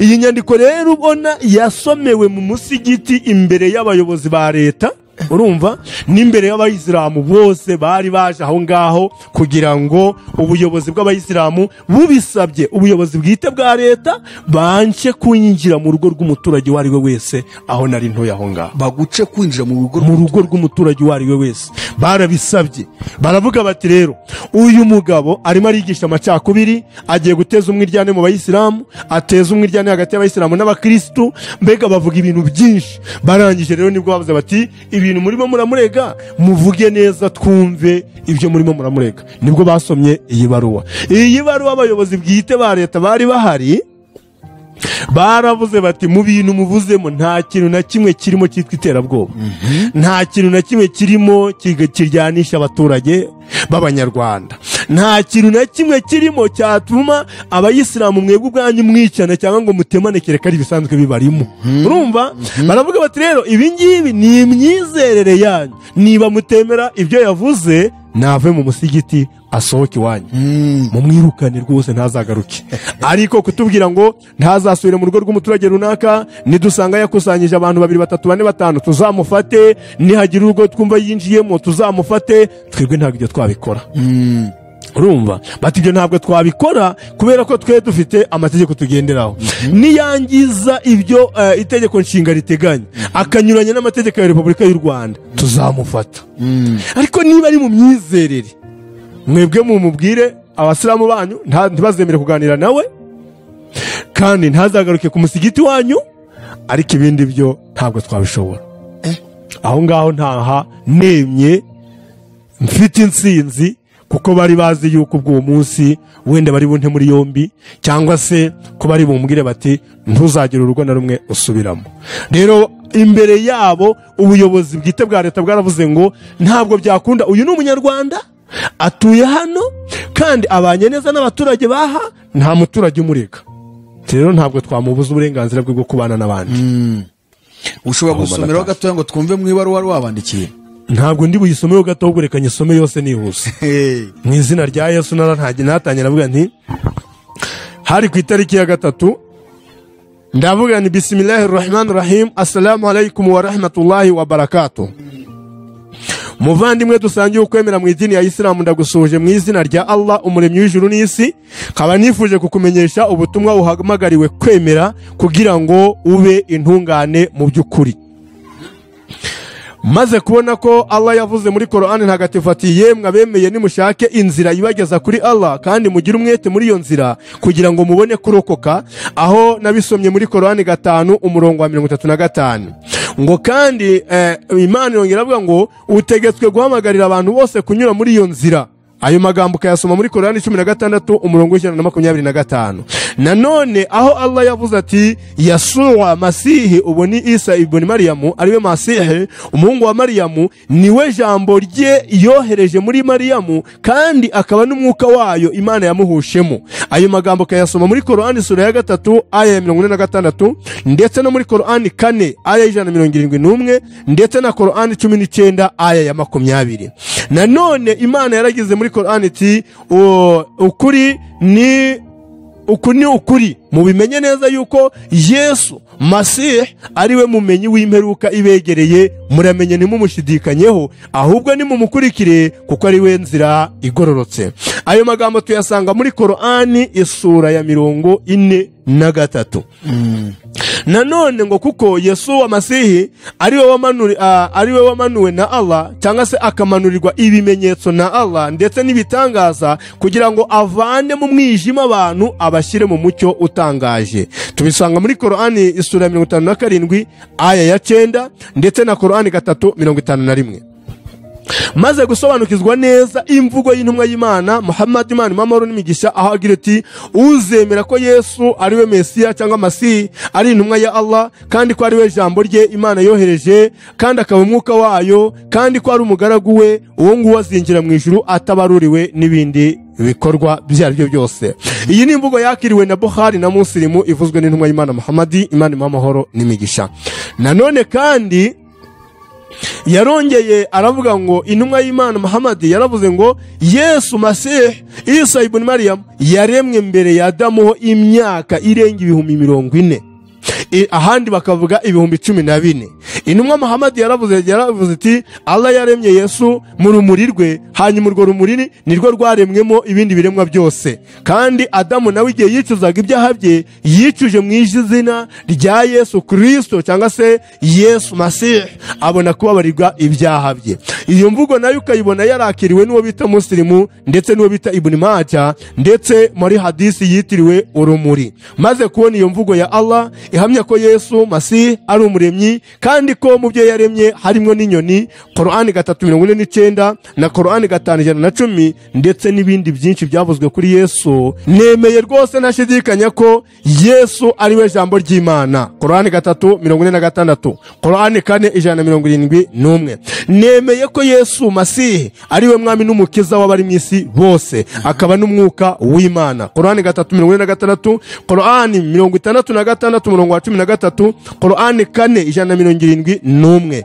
N'umwiza uhebuje mu biremwa byose. Korani 3:46, Korani 19:20. N'imfura ya Allah mu byaremwe byose, n'imfura ya Allah mu kuzuka mu bapfuye. Aho duhita tujya muri Bibiliya, Abakolosayi igice cya mbere, Kolosayi 1, yego, igice cya mbere umurongo wa 15 ndetse umurongo wa 17 n'uwa 18. Nanone nemeye ko Kristo Yesu ari igikoresho cy'Imana mu kurema ibindi biremwa byose. Korani 3:49, Korani 5:110, ndetse ni n'umwana w'Imana bidasubirwaho. Ni umwami, ni umutware w'ibyaremwe byose, n'imbaraga za Allah, akaba n'ubwenge bwayo. Abakorino ba mbere igice cya mbere umurongo wa 24. Niwe shusho ya Allah itarebwa n'abantu. Abakolosayi 1:15, ndetse niwe muhuza w'abantu na Allah. Abaheburayo igice cya 4 umurongo wa 14-16, igice cya 9 umurongo wa 15.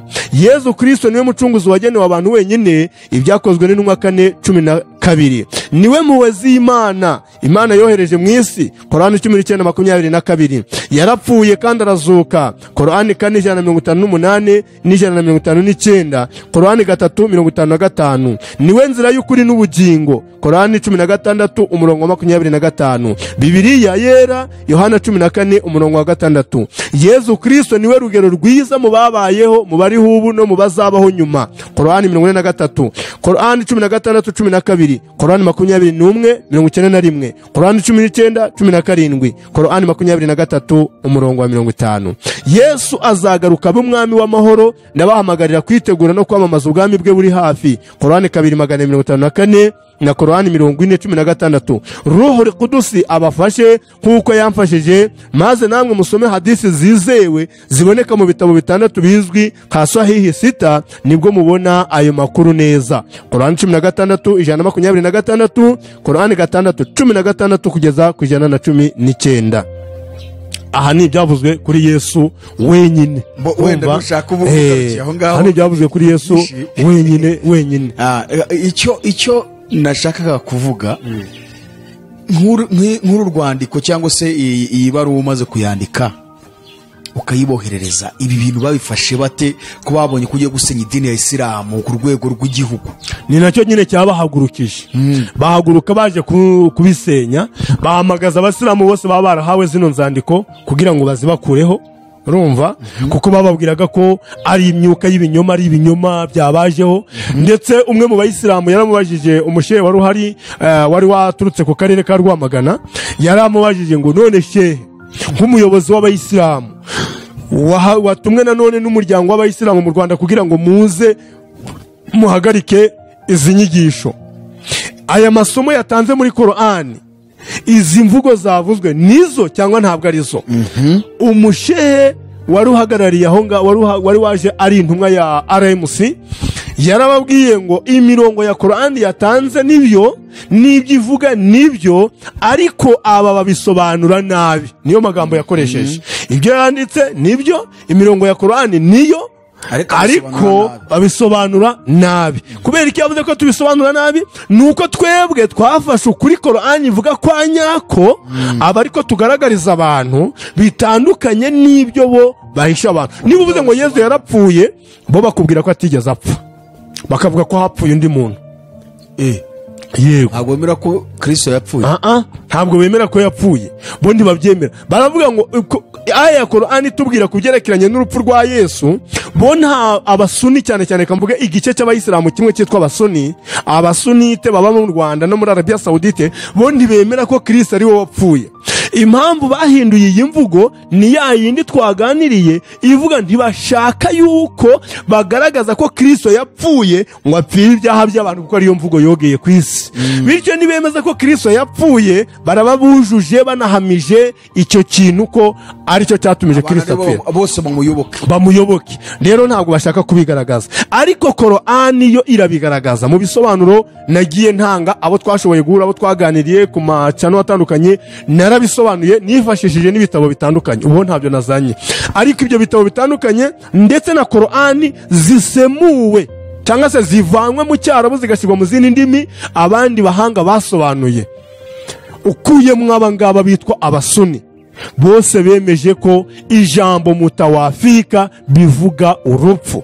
Ndetse hari umuryango w'abahamadiya uri mu Rwanda uyu munsi, umuryango w'abahamadiya wavutse mu 1840 wakomotse muri Kadaniyani hariya mu Buhindi. Uwo muryango w'abasilamu b'abahamadiya bo bahagurutse bemeza ko Kristo yageze ku musaraba, akawubambwaho, akawubabarizwaho, yewe akanahapfira mu buryo bwo kuzimira, hanyuma yaho akaba aribwo yaje kongera kugaragara ari muzima. Aba rero nabo baje kubivuga, noneho mpita mvuga ngo Mana urakoze, kuko aba bantu sinari narigeze mbamenya, ahubwo mbamenye naramaze guhishurirwa kera ko Kristo yapfuye. Ibitabo byabo rero nabyo byaramfashije. Noneho ariko hakaza n'abasilamu b'abashiya. Abashiya nabo mu Rwanda barahari. Abashiya nabo bakaba baramejwe, uwashaka kubisoma yabisoma muri Korani yabo yitwa Inziranenge. Korani Inziranenge iri mu Kinyarwanda, ndetse na Korani takatifu yo mu Giswahili babisangaho, bakabona ko Kristo Yesu yapfuye. Kuko iri jambo mutawafika barisobanuye ngo yewe Yesu, njyewe ndakwica, hanyuma yo kukwica nkuzure kuzamuri wanje. Ayo ni amagambo yavuzwe n'Imana ibwira Isa ibn Maryam. Rero izo Korani twarazisomye ku mugaragaro. Mu Giswahili nasomye Korani zitandukanye zirenga 5 zitafusiye mu Giswahili. Twatanze Korani zirenga 10 mu Cyongereza kugira ngo abantu bagende bazisomere, bamenye ubusobanuro bwa mutawafika, icyo urishatse kuvuga mu rurimi rw'Icyarabu. Kubera ko twe abantu benshi b'abashehe barahagurutse bahagurukira kuturwanya, bavuga bati uriya ntabwo yize Icyarabu, ntacyo azi, baturiya ni umubeshyi, ni umutekamutwe. Ndavuga rero ngewe wenda abanyarwanda bazumva ko ndi umutekamutwe, reka mbahe Korani zitandukanye zisobanuye, noneho mugende mwisomere. Ndangije ndagenda nzana ibitabo, noneho ngabisomera ku mugaragaro. Ibitabo nkaba ngiki igitabo ngiye gusomamo, ngiyi page muzayisangamo, amagambo ngiye kwasoma dore uko avuga mu Giswahili, ngasoma ngasemura mu Kinyarwanda. None kugira ngo abantu bose bumve, ngewe wenda nemere ko ntazi icyo Cyarabu barimo baranshinja ko ntazi, cyangwa ko nta n'ubumenyi buhambaye mfite, none reka nifashishe imvugo z'abamenyi babayeho kera. None se ahubwo bashobora kuvuga ngo nta Cyarabu uzi, ngo nta bumenyi ufite, kandi baraguhaye no kuyobora idini ya Isilamu. ibyo ni ibisanzwe n'abashehe bavuye kwiga iyo banyuranyije nabo gatoya bakubwira ko batanakuzi bahita bakwerekana batakufite gataruka kuko nk'ubu iyo havutse ibibazo by'abashiya n'abasuni abashiya ntibemera abasuni ntibemera abashiya abashehe bize mu busuni sibyo noneho n'uyu muryango witwa Hamadiya uyu muryango usohotse nawe uriho ubu abashehe bawugize ntabwo bemerwa n'iyi miryango yindi isigaye y'abayisilamu nabo bavuga yuko ari abakafiri murabyumva ntabwo bemera nuvuga ngo rero mu bayisilamu ho ni ibisanzwe umuyisilamu wese musohotse mutemeranya akwita umukafiri umuhakanye bafite amacakubiri ameze atyo menshi cyane ahubwo bo banaricana bitandukanye no mu bakristo bo baricana bagaterana ibyuma bagaterana amabombe bakarasana ibyo ni ibisanzwe mu bayisilamu birazwi none mu Rwanda bararwanye ntabwo bizi se mu Rwanda bararwanye nyuma ya jenoside urumva bararwanye cyane abanswaru abashiya n'abasuni baricanye hano Nyamirambo bateranye ibyuma ibyo ni ibintu bizwi byarabaye mu Rwanda cyane byarabaye vuba ahangaha hatari kera ngewe mu 2012 naje hano Nyandungu urumva Nyandungu hari twahakoreye ikiganiro cyari gihagarariwe na shehe mukuru mufti w'u Rwanda Sheikh Abdulkarim Harerimana cyari kirimo abashehe batandukanye bashiye Musasi Ndayigaya abashehe bakomeye hano mu Rwanda bari muri icyo kiganiro cyari kirariya cyari cyatumiwemo abayobozi b'idini y'Ubuyisilamu mu Rwanda bamwe na bamwe bari batoranijwe nanjye nari ndi mu batoranijwe baje muri icyo kiganiro harimo abashyitsi baturutse hanze n'abaturutse Arabia Saudite twari mu nyigisho ziga uburyo tugomba kugwanya inyigisho y'ubushiya urumva ku buryo burambuye byaba ngombwa tukitanga ubwacu no kubabuza kwinjira mu misigiti aho rero hatumije abasilamu benshi babashiya n'abasuni barwanira mu misigiti bamwe bati basenga bamanuye amaboko abandi ngo basenga bubitse imitwe kutubuye abandi ngo basenga bafunze amaboko bararwana icyo kibazo cyakemuwe na leta y'u Rwanda niyo yagikemuye babuza abayisilamu kongera gukora bene ibyo bintu bababwira ko bagomba kureka abayisilamu bose bagasarira hamwe buri wese agasara uko byumva ariko inyigisho zitangwa mu misigiti zikaba zihagarariwe n'umuryango RMC bivuze ngo abadafite imisigiti bo mu Rwanda bo muri iyi miryango bagomba gusengera mu miryango ya RMC ariko ntibagiremo ijambo uri kubyumva izo rero ni intambara zarabaye ku mugaragaro nta banga ririmo ko numva ibintu bikaze byo byarabaye wenda tugarutse numva ibintu bitoroshye da ni ukuvuga ngo kugeza uyu munsi aho leta imaze kubangira ibabujije baba barese baguha ituze bakakureka aho ngaho twari turi muri kiragiye bazaga kumbuza kujya mu ngo z'abaturage ntabwo maze kubabuza ntabwo bongeye kugutoteza bakugendaho aho ngaho mu rugo muri ibyo biceho ntabwo bigeze bongera kuza kuntoteza urumva kubera ko nanjye urumva nabaga ncungana n'igihe cyo kugira ngo ndibe wenda ko nahava nkajya n'ahandi ariko icyo gihe byarahagaze ariko bitambujije kuba narahuraga n'abasilamu bamwe na bamwe n'uyu munsi kandi abo duhura bandeba bakanshira mu maso niyo duhuriye ngo mu modoka akabona ari ngewe ahita yumva adashaka nuko tunicarana mukafiri urutwa n'ingurube urutwa n'iki wakagombye kuba warapfuye ngewe bajya babimbwira rwose hari n'ababyandika bakabinyoherereza bavuga bati uracyakora iki kuri iyi si ko wagombye kuba warapfuye ubundi mu buyisilamu umuntu wataye ukaje ubuyisilamu cyane cyane ari umuyobozi dore baguha iminsi itatu ni iminsi itatu yo kwisubiraho wananirana urukiko rukagukatira igihano cy'urupfu uzikari Yesu kuko waguhamagaye ni igihano cy'urupfu hano mu Rwanda wenda biragoye kugira ngo bakwice icyo hano ngewe nemera ntashidikanya mu Rwanda bakora no kukwiba wenda akakwica kunize akakwicira ahandi hantu batamenye bakagushimuta wenda bakakujyana ntibazamenye irengero ibyo ngibyo wenda byo byashoboka ku mugaragaro ntibishoboka ku mugaragaro ntabwo bishoboka hanyuma wenda ni nayo mpamvu bajya kuri YouTube bagasaba ngo ribu zamfate n'ibiki byose ariko bakabona nta nicyo biri biratanga nose ribu yamfata nakoze ko ntari umwanzi w'igihugu none se ikibazo mfite nk'ubu ubu wavuze ntabwo ubu ufite ngiye ntabwo mfite ubwoba bwo gutangaza ukuri ubundi njya kwandika iyi baruwa nararyanye ari nijoro nari umuntu ugenda buke buke nkakora nk'umucengezi reka aricyo jambo nkoresha ariko atari umucengezi urwanya leta nakoraga nk'umucengezi nigisha inyigisho mu idini y'Ubuyisilamu zo kwemera Kristo nk'umwami n'umukiza w'ubugingo bwabo nkabikora mu ibanga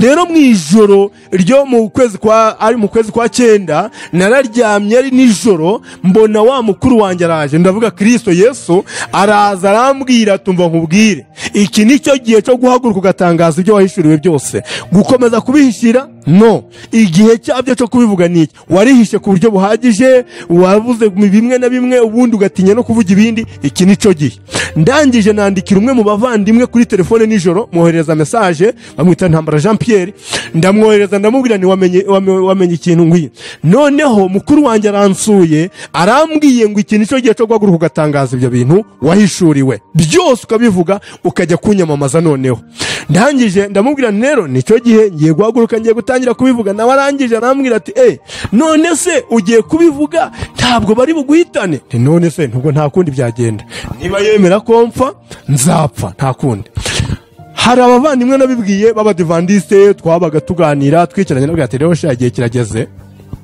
ngiye kuva mu Buyisilamu hari ibintu nahishuriwe ngiye gutangaza nuko umuvandimwe arambwira ati ugiye kubivuga ndabivuze pe arambwira ngo ugiye gutema ishami uryicaye hejuru ndamubwira nti reka nditeme niricika uwabimbwiye ntansame nzapfe ndimbuke nta kundi arambwira ngo ye urakomeje ntindakomeje mbibwiye umugore wiwanyu umugore ati wambabariye kuri kureba twari turi mu nzu y'Abayisilamu kuri kureba turi mu nzu y'Abayisilamu kaba nta bushobozi dufite nta mafaranga ntaki wa mugabo we ibi bintu wabubiretse batatwirukana tukabura aho twerekeza yambwiye ngo nimba itangaze ibisigaye n'uzabyikorera ubwo rero nta kundi biri bugende nibwo nabitangaje rero kandi ko ku munsi baza bahise batanga itangazo ngo inzu y'Abasilamu ndimo nsohokemo mu minsi 3 robine nakoreshaga y'amazi basize bayifunze wabyumvise kugira ngo wumve uburemere bwa burimo aho ngaho bafunga robine mba ntemerewe kongera kuvoma kabone nubwo amazi ari njye wanayishuriraga kuko icyo gihe nari maze igihe kirekire ntahembwa urumva rero ibyo biba birarangiye minsi 3 bampaye yagiye kurangira namaze kubona aho njya kuba Imana yakoze igitangaza mpita mbona inzu mbamo urumva imbaraga z'Imana rero narangiye navuga ati iki cyari cyo gihe ko kumwami yari yavuze ngo ntimpaguruke ntangaza naragurutse ndatangaza rero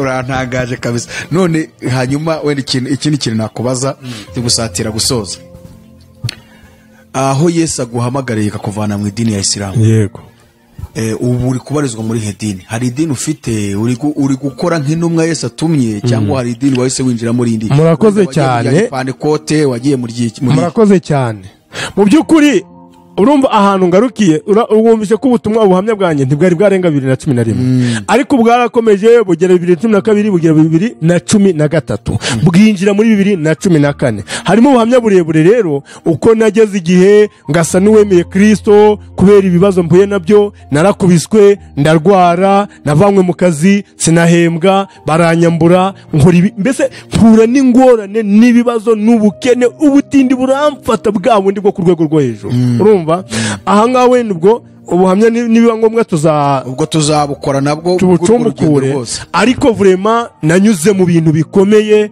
ahatagira wenda ibyumba kumva bigarukiye aha kuko nk'inyandiko ya mbere nagusomeye y'ibanga rya Kristo niyo muri 2011 ubuzima bwa Yesu Kristo muri Qur'an niyo muri 2012 mu kwezi kwa 12 iya nyuma ivuga ku nsinzi y'umwami w'imye atamenya amaraso y'abandi ari we Kristo Yesu wamenye amaraso ye kugira ngo acungure ingoma ye nayanditse mu kwezi kwa 4 2014 hari mu kwezi kwa 4 itariki 7 ya munane ni ya cenda narayane insinzi y'umwami wimye atamenya amaraso y'abandi ahubwo yamenyaye kugira ngo arengere ingoma ye Kristo arengera ubwami bwe nandika iyo nyandiko iyo se nayo Abasilamu barayisomye izi nyandiko zose abashoboye kuzibona barazibonye kuko zo ni ndende zo ni ndende abashoboye kuzibona barazibonye ngiye nagiye mpura n'ibibazo reka buriya bamwe barabimenyaga bakandwanya bakagenza gute n'ibiki byose ariko nanjye nkaba ntari nabahishurira ngo mbereke ko nabivuyemo yego igihe cyo kwerura rero cyarageze nyine abaribwo nerura ubwo nyine urumva byari biciye mu nzira ndende cyane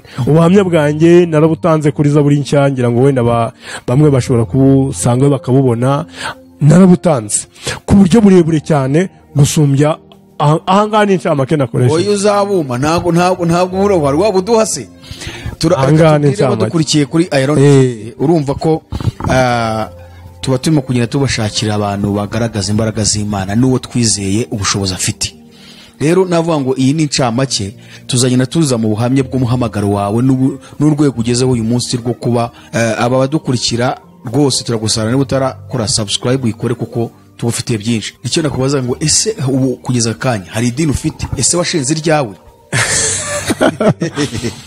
urumva ngisohoka mu bisilamu inkuru zarahwihwiswe agiye gushinga idini cyangwa se abakristo bamuguze bamuhaye amafaranga uyu mugabo n'inzara imujyanye ntimuteke hari n'abanyandikiye banyoherereza ama message barambwira ngo abashehe kandi abashehe message ndazifite hano barambwira bati sheikh salamu alaykum wa rahmatullahi wa barakatuh wa alaykum assalam wa rahmatullahi wa barakatuh batireka tukubwire iyi twicaye rwose tureba gahinda kawe tubona umubabaro wawe tubona inzara ari inzara iguteye gukora ibyo bintu utubabarire uze abayisilamu twese abashehe twiyemeje gukusanya tukakwitaho mu buzima bwawe bwose ariko ugaruke kuko ibyo bintu watangaje rwose ntabwo wari ukwiriye kubivuga umuntu nkawe ntabwo iyo message ndayifite hano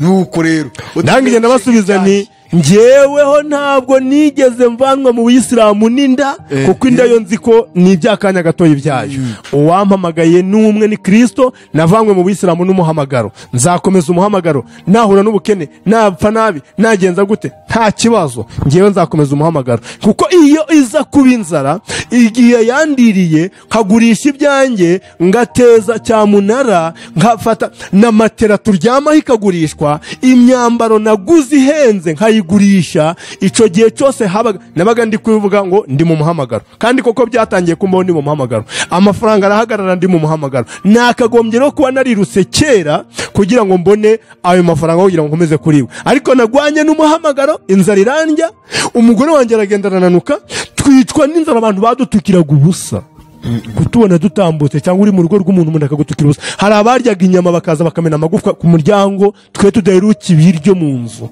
urumva dushakisha amafaranga ntituyabone tukajya kwirwa ndi gukorereza amafaranga mu baturage kajya kwirwa ndi kumuyede ndi gushakisha uko nabona ibyo kurya ubundi hakamara igihe kirekire n'akazi narakaboze icyo gihe wari ukiri imamu ndi umuyobozi mu idini w'Isilamu Imana yaragufungiye yarafunze umushahara nta mafaranga nkibona batakimpemba urimo urabyumva ndahababarira ku buryo bukomeye nararwaye mara umwaka wose ndwaye urumva ndarwara ndaremba ndapfa ndahwera kugeza ubwo umugore yagerageje kunta inshuro zigera muri 3 zose umugore yarangiza kongera akihagararaho umugore wanjye baramurambagiza kugira ngo bamutware abayisilamu kandi urumva kugira ngo bamujyane kuba mufatiranyije n'ibigeragezo by'ubukene turimo n'uburwayi mfite baramurambagiza kugira ngo bamutware arangije aravuga ati ntabwo byashoboka ko namusiga arwaye nzamuva iruhande ruko yapfuye haleluya uwo mugore rwose nutaho umugurira akantu uri kubyumva ibyo bintu byarabaye nkubwira ubwo buhamya tuzabukora rwose ubwumve uburebe kuburebure narababaye ku buryo buhagije ntabwo uyu munsi rero wankangisha ikintu cyitwa inzara oya ubuzima bwanjye uko mbayeho uyu munsi ibyambayeho byambereye isomo umwami yamugiye kwiringira umuntu ngomba kumuhanga amaso wenyine kuko Imana itaguhaye nta wundi waguha hano nta cano nimwe nari nanyuraho ngo bampa amafaranga nta muntu urampa amafaranga wenda ngo mvuge ngo ntange ibiganiro kubera bamanje kunguririra bakampa ibiguzi uramutse ampaye amafaranga haba ari ku giti cye akambwira ati wenda ni itike cyangwa se uyu munsi nkuguriye fana akira fana nayihabwa n'umuntu wari wese n'utari kuri cano yayingurira sibyo se ibyo ni ibintu bigomba kubaho ariko nta muntu urampamagara ngo dukorane ikiganiro ngo tuzajya turakorana amafaranga ngo amafaranga ya naye ntawe urabaho sibyo ibyo rero biragaragaza ntabwo ngewe nahamagawe n'inda ahubwo mfite umuhamagaro uri murandwika wo gutangaza ubutumwa bw'umwami wacu Yesu Kristo kuko ari hafi abataramwizera bamwizere niwe mwami umukiza n'ubugingo bwabo. tugaruke urumva idini ryo rero ntaryo ngira. Idini ryo ntaryo ngira ryanjye bwite, ntaryo nashinze, nta n'idini ry'umuntu ku giti cye nsengeramo n'abavandimwe b'abayisilamu bongere babyumve, babandi bababwira ngo ninda yanjyanye, nta muvandimwe wanguze wo mu idini runaka. Gusa nyuma yaho yo gusohoka nakoranye ibiganiro, amanama n'abapasiteri bamwe na bamwe bashatse kugira ngo dukorane, ndababwira ngo oya, icyambere nasohotse namagana ubusambo, ubujura bukorerwa mu madini bitwaje Bibiliya. Abanyamadini urabizi ku ifaranga bararoze, bavugiye ku cya 10, bavuze ku maturo, uvuze kutabyemera ntibashobora kukwemera.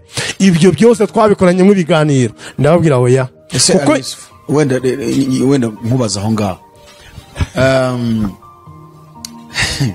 mva ibya rwose ni birebire ntabwo byoroshye ko n'icyo kintu uvuze uti nasohotse ndimo namagana ibintu bikorerwa mu madini, bivuge ubusambo cyane cyane bukorerwa mu madini, bugakorwa n'abashumba n'abapasiteri batandukanye. Barya intama z'Imana bazita ngo ni intama, bakarya imitungo yabo babeshera Bibiliya ngo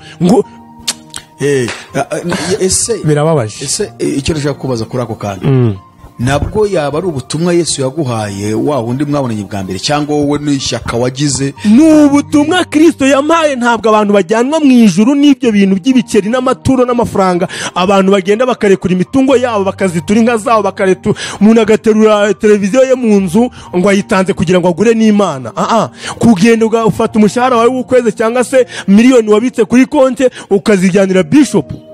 Ejo bundi hari umugabo ngo ni apotre, uriya witwa atari Mutabazi, nuwo nyine yatanze ikiganiro kuri channel imwe, aravuga ati niba umuntu ari pasiteri wawe cyangwa bishop cyangwa apotre, ujye umubonamo nk'Imana yawe, ngo navuga ijambo wumve ko ari Imana ivuze. Nakubwira ngo dufite budget cyangwa se dufite plan twateguye urusengero runaka cyangwa ikintu runaka ikeneye miliyoni 30, harabura miliyoni nibuza 10, hita wiruka ugenda ugurisha icyo kibanza cyawe wari ufite waguma kubakamo, nurangiza uzana amafaranga uyahe bishop wawe, ubundi akora icyo yagomba gukora.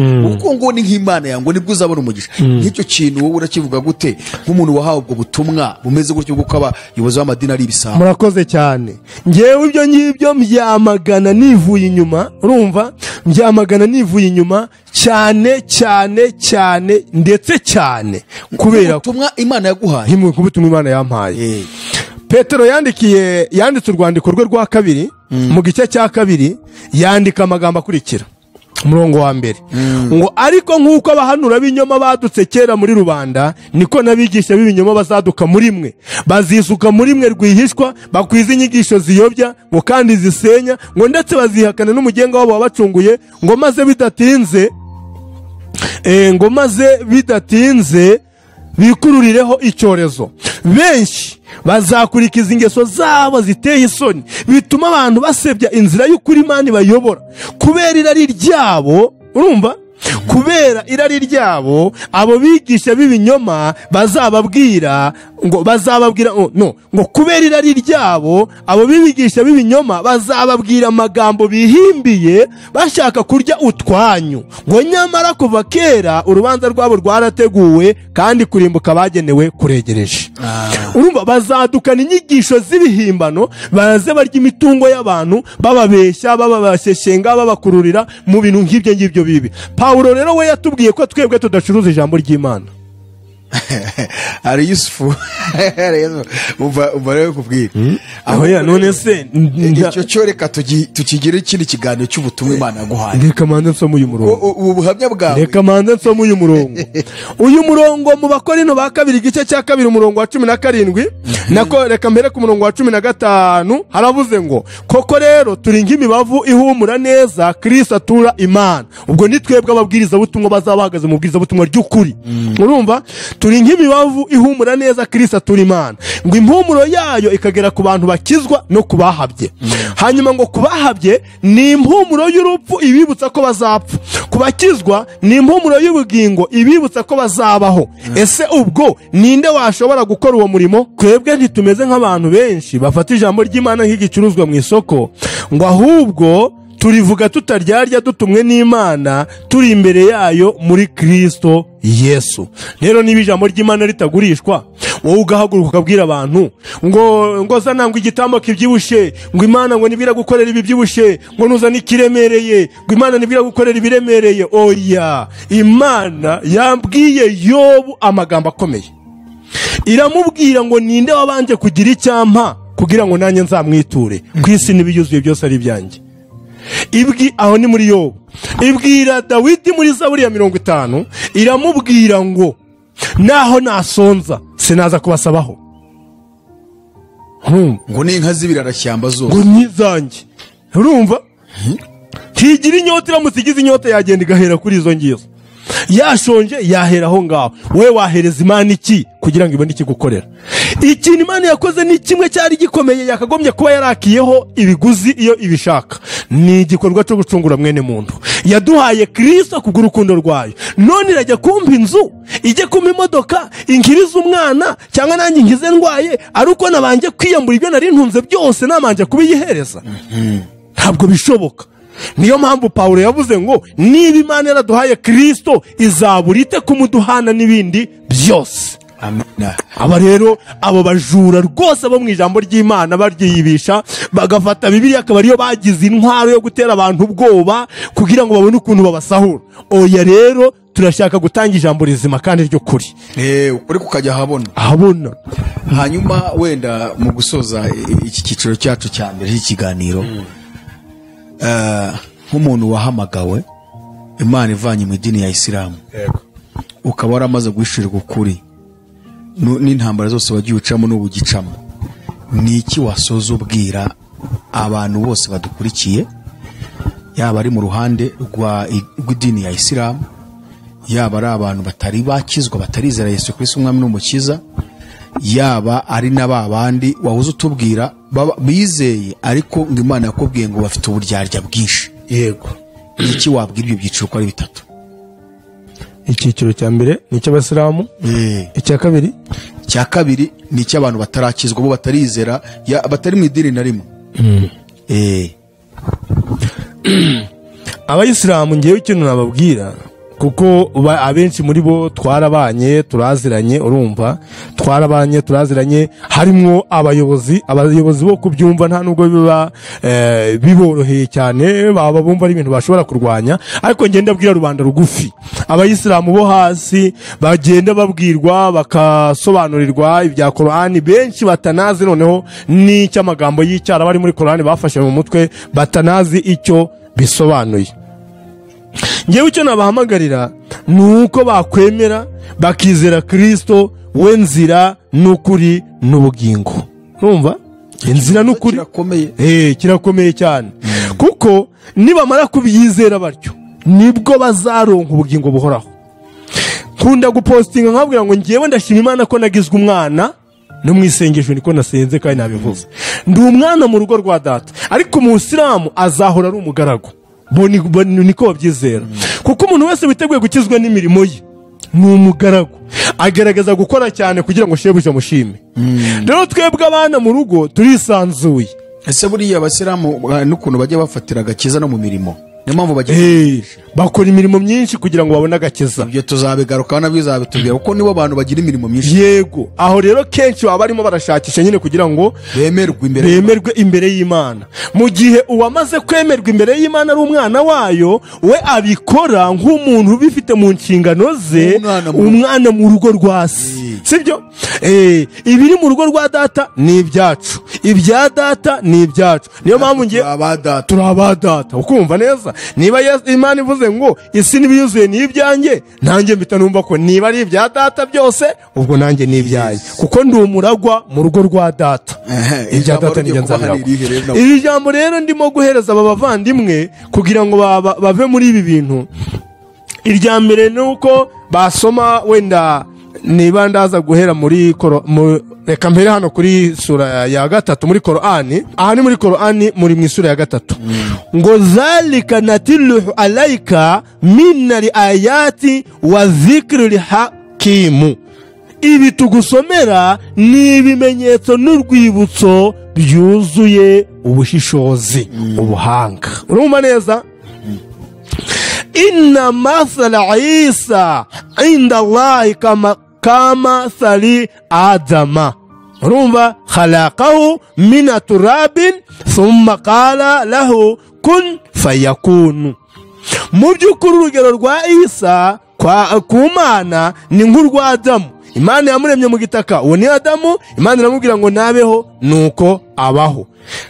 Ari haqu min rabbika fala takunu mina limutarina. Imana yavuze ngo uku ni ukuri guturutse kwa Nyagasani wawe, bityo rero ntuzabe mu bashidikanya. Umuyisilamu amenye ngo ibyo turi kuvuga kuri Kristo Yesu ni ukuri kwaturutse kwa Nyagasani we, nabyemere ye kuba mu bashidikanya. Naramuka ashidikanyije kandi azifashisha iki?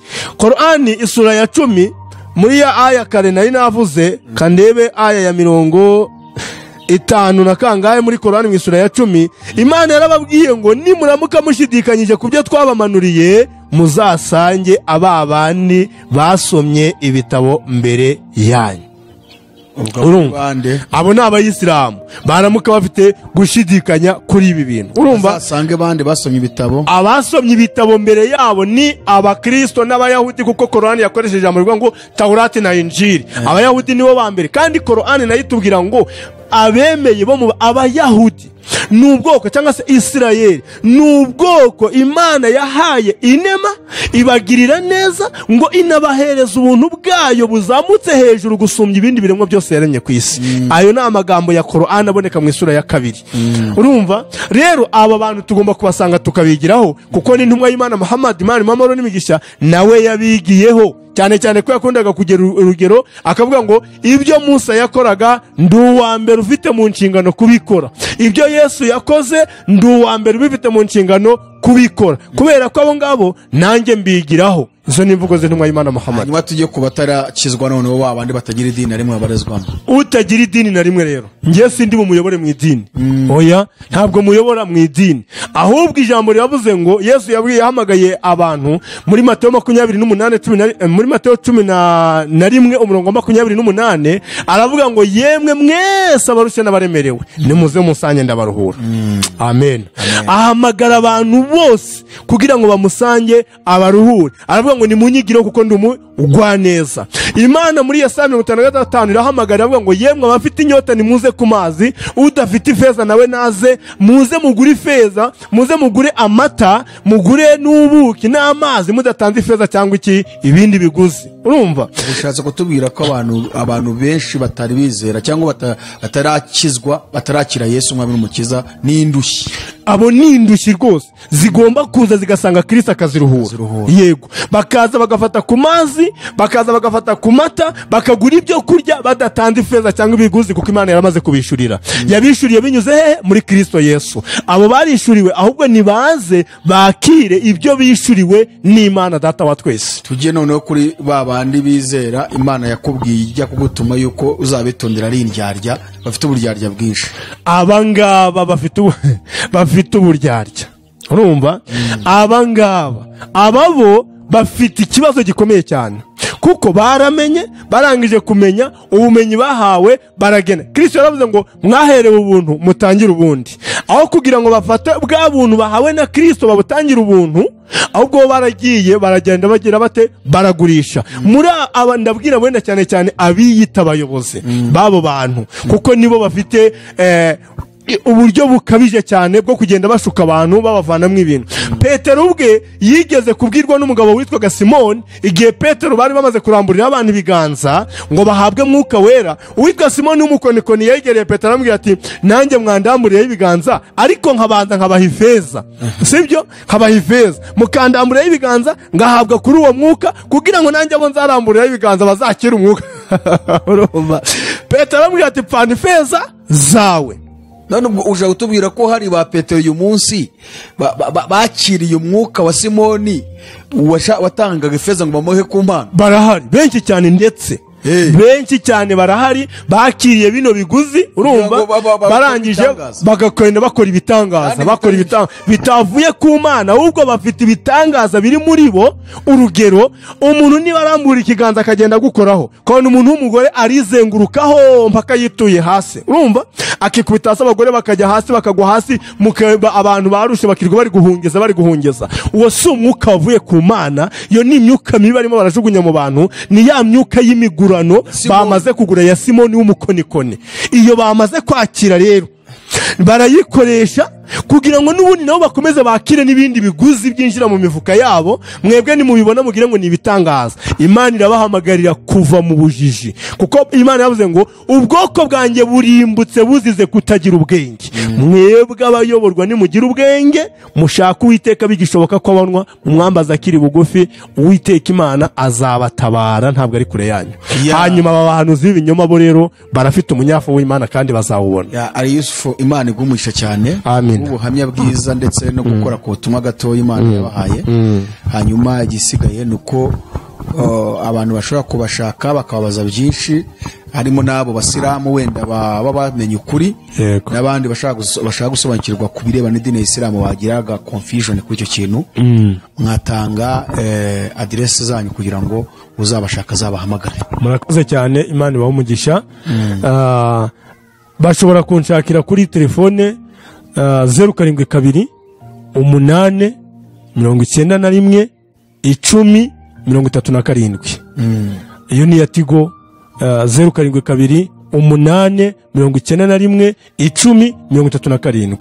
Noneho na MCN bashobora kumbonaho mu buryo bwihuse ni 0788 91 10 nanone 37. Urumva ni muri ya indi ya kabiri ya Tigo, ukuyemo kabiri gusa ugashyiramo 8. Imana iguhumugisha cyane. Dufashe gusenga kugira ngo iki kiganiro kizanyura imitima ya benshi kandi kizabakora benshi. Reka dusenge mu izina rya Yesu. Kandi imwe muri izo telefone yashobora kuyibona kuri WhatsApp, Tigo cyane yambonaho kuri WhatsApp, nta kibazo. Imana ibahe umugisha. Reka dusenge. Turagushimiye mubyeyi mwiza, mwami Imana yacu, data dukunda cyane, wowe wabanye natwe muri iki kiganiro, wabanye natwe mu ntangiro, tugejeje muri mwanya wo kugisoza. Rero tugushimiye ibyiza wadukoreye, tugushimiye abumvisha ubutumwa, tugushimiye abumvisha ubuhamya, kandi tunejejwe nuko biri bukore impinduka mu mitima ya benshi. Urakoze mwami Imana gufashanya natwe no kutugirira neza, ukadutera inkunga yo gushobora kuvuga uduhaye ku mwuka wawe. Wafashije umunyamakuru kugira ngo ayobore iki kiganiro kandi byagenze neza. Wadufashije kandi ibyuma nabyo ntibyadutenguha, ikoranabuhanga ryaritenguha abantu, ariko mwami turagushimiye ko wabaye hafi yacu. Izina ryawe rihabwe icubahiro. Urakoze rero kutugirira neza, ni wabishima uzongera kutugarura ahantu nabwo dukomeze kuvuga izina ryawe n'icubahiro cyawe. Tubisabye rero twizeye mu izina ry'umwami wacu Yesu. Amen. Reka tubashimire mwebwe mwari mufasha akanya mo kuri iki kiganiro. Reka kandi twongere kubasaba tubinginga ngo niba hari ibyo wungutse byinshi, sharinga ku nshuti zawe, abavandimwe, abantu bose uzi, harimo n'abandi bo mu miryango y'iwanyu cyangwa inshuti waruzi bari mu idini ya Isilamu batarasobanukirwa kuno kuri, kugira ngo bakumenye, babatuke, bave ku bubata bushingiye ku mirimo, bahinduka abana b'Imana, bavuke babyarwa ubwa kabiri, nk'uko ijambo ry'Imana tubwira ko abamwizera bose babahindutse abana b'Imana. Imana iguhe umugisha kubera ko ugiye kudufasha kwamamaza ubwami bw'Imana. Turagushimiye mukozi w'Imana kubw'iki kiganiro cyiza n'ubuhamya utanze, kandi Imana yaguhamagaye iri kumwe nawe, byanga byakunda. Niko yabanye na Pawulo, nawe yavuye muri bene wabo mu bafarisayo bamugendaga, ariko Imana yaramurinze kugeza igihe umurimo yahawe awurangije arataha. Imana rero izabana nawe kandi uzakora umurimo w'Imana neza kugeza uvuye mu isi. Murakoze cyane. Reka dushimire mwebwe mwese mwamudukurikiye. Ikiganiro Menya Nibi nakagaruka. Shalom, shalom, shalom. Azatujana muri amazu meza yaduteguriye, nitugerayo tuzahora turiri, zaba kumwe na Eliya, zaba kumwe na Abrahamu, tuzahora